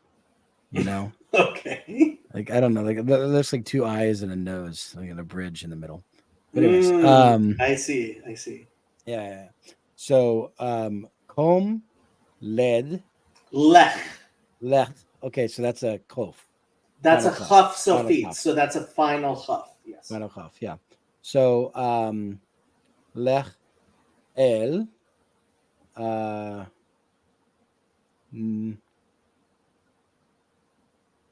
nin Noah. Ninve. Where's the ve? So the vav is Oh, there is a consonant because it has its oh, own. ninvev. Okay, Yeah, ninve. okay. Because sometimes I know that's a vowel holder, right? Yes. So the way, Okay. so when it has its own vowel, right? Mhm. So here it's a shuruk, right? Right. Because right. it's kum. Stop that. Go away. Sorry. Let me make this. You know, you don't have to ruin the experience for me. You know. Sorry. Stop it. Okay. Yeah. So kum is a Mhm. shuruk, right? Right. Mhm. And here it's a cholam, Mhm. but With an O when sound, yeah. right, but Mhm. when it has its own vowel, like here, where it Mhm. has a sere underneath, Okay. then it is a consonant vav. Okay. So it's ninvach. Ninve. Ninveh. Ninveh. Yeah, Right. that's a Okay. hey. That's not a chet. Not a hey. Yeah, okay. Yeah. Hayir. Ha'ir. Hayir. Hagodola. Hagedolah. Hagadola. Yeah. Va. Ooh, okay. U- Mhm. Va. Vakura. Ukra. Va ukra. No, it's so this is a shuruk. So the way I help Oof. people remember a difference between a shuruk and a cholam is Mhm. a cholam. It looks like you're throwing a basketball, right? So you Okay. see the cholam here. It's above the. It's above the. Yeah. O. So it's like the vav is throwing a basketball. So it's an O, throw. Okay.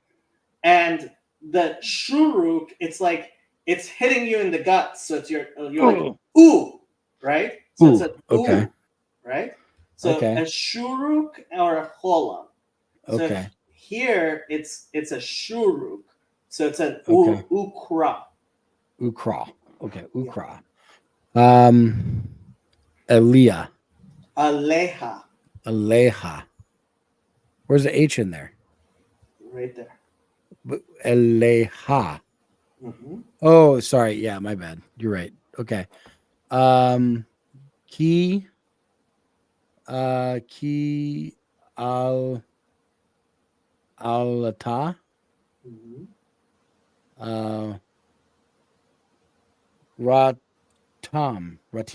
Ratam, Yeah, Ratam. Lefani. lefanai. Lefanai. And that looks like face, right? Panim. Yeah, Pani. and Face. so it's literally before my face Right. Oh, to me. boom. Look at see, I remember some stuff. It's been a So decade now, putting my training wheels back kum, on. this is a very common verb. It means come, Mhm. right? Kum That should be easy. means Kum. get up, right? Rise. Okay. Lech. So this is the command form, and this is also a command. Lech means go or walk. El Nineveh, so to Nineveh, Nineveh. right? Mhm. Ha'ir, the city. Ha-Gedolah, the Gadola. Hold on. big. Hold on. Yeah. Gadola. Hagadola. Yeah. That's the Gadola. Not Katan, but Gadol. Oh, I forgot. I don't know. I Katan recognize it. means small. Mhm. Gadol So great. means The yes. great. Right. Yes. Gadol. Yes. The great. So the great city. Mm-hmm. Right? Nineveh, the great city. And because that's Va. Mm-hmm. Korah. So that's the command form. Yeah. Cry. Call. Yeah. Call. Yeah. Call. Aliyah. I don't know. To her. Aleha. Aleha. To her. Because city is feminine, so Right. it's to her. Okay. Ki aleta. Alta. Yeah. Alta. So what does ki mean? I don't remember. Ki means because. Okay. Because Mm. Alita. I don't know what Alita So means. do you know what aliyah means? No. Aliyah is to go up. So Okay. alta means came up. Okay. Okay. Ra Atam. So That do you Ra is remember? evil. Ra means evil. Yes. So Yes. Ra Atam. I don't know what Atam is, but I know that Ra is evil. They're evil. So tam is the suffix third person masculine plural. Okay. Lepanim. But that's the Lefanai. Lefanai, right? Lefanai. But that is against my Panim. face. Yeah, Yeah, against my panim face. is face. Panai is my face. Right. Yeah. Basically in my presence or in my, in my Mhm. face or Yep. yeah. Before me. Hmm. Yeah. Yes. Ooh. Okay. I have to go, Jacob. Okay. I love you, man. It's so I good to love hang you. out with you, dude. I It is really a lot of appreciate fun. it. It is a lot of fun. I can't believe there are 10 people at this hour of night listening to this. Listening they to are. me, they're listening to me struggle bus through Hebrew. It's beautiful. It's beautiful. The motto of this channel is Zephaniah 3:9. Okay. Ki az epoch el amim safa berra likro hulam b'shem Hashem b'shem echad. So Can I yes. can I tell you the Pentecostal interpretation of that passage? Which That's is a reference to speaking in tongues. well, I would kind of agree with them. It's one day they will actually understand the words that they're saying. Well, yeah. So I don't know. I don't know. I kind of think the whole you're not going to appreciate this, but you've probably heard me say it before. But with stammering lips and another tongue, I will speak to my people. Yeah. And I think that refers to Gentiles quoting scriptures of Jews. I would agree with you. I would agree with you. Oh man. Well, okay. Good night, Jacob. Good night, Justin. Right. Good night, everybody. I am going to end this stream. Bye. Godspeed.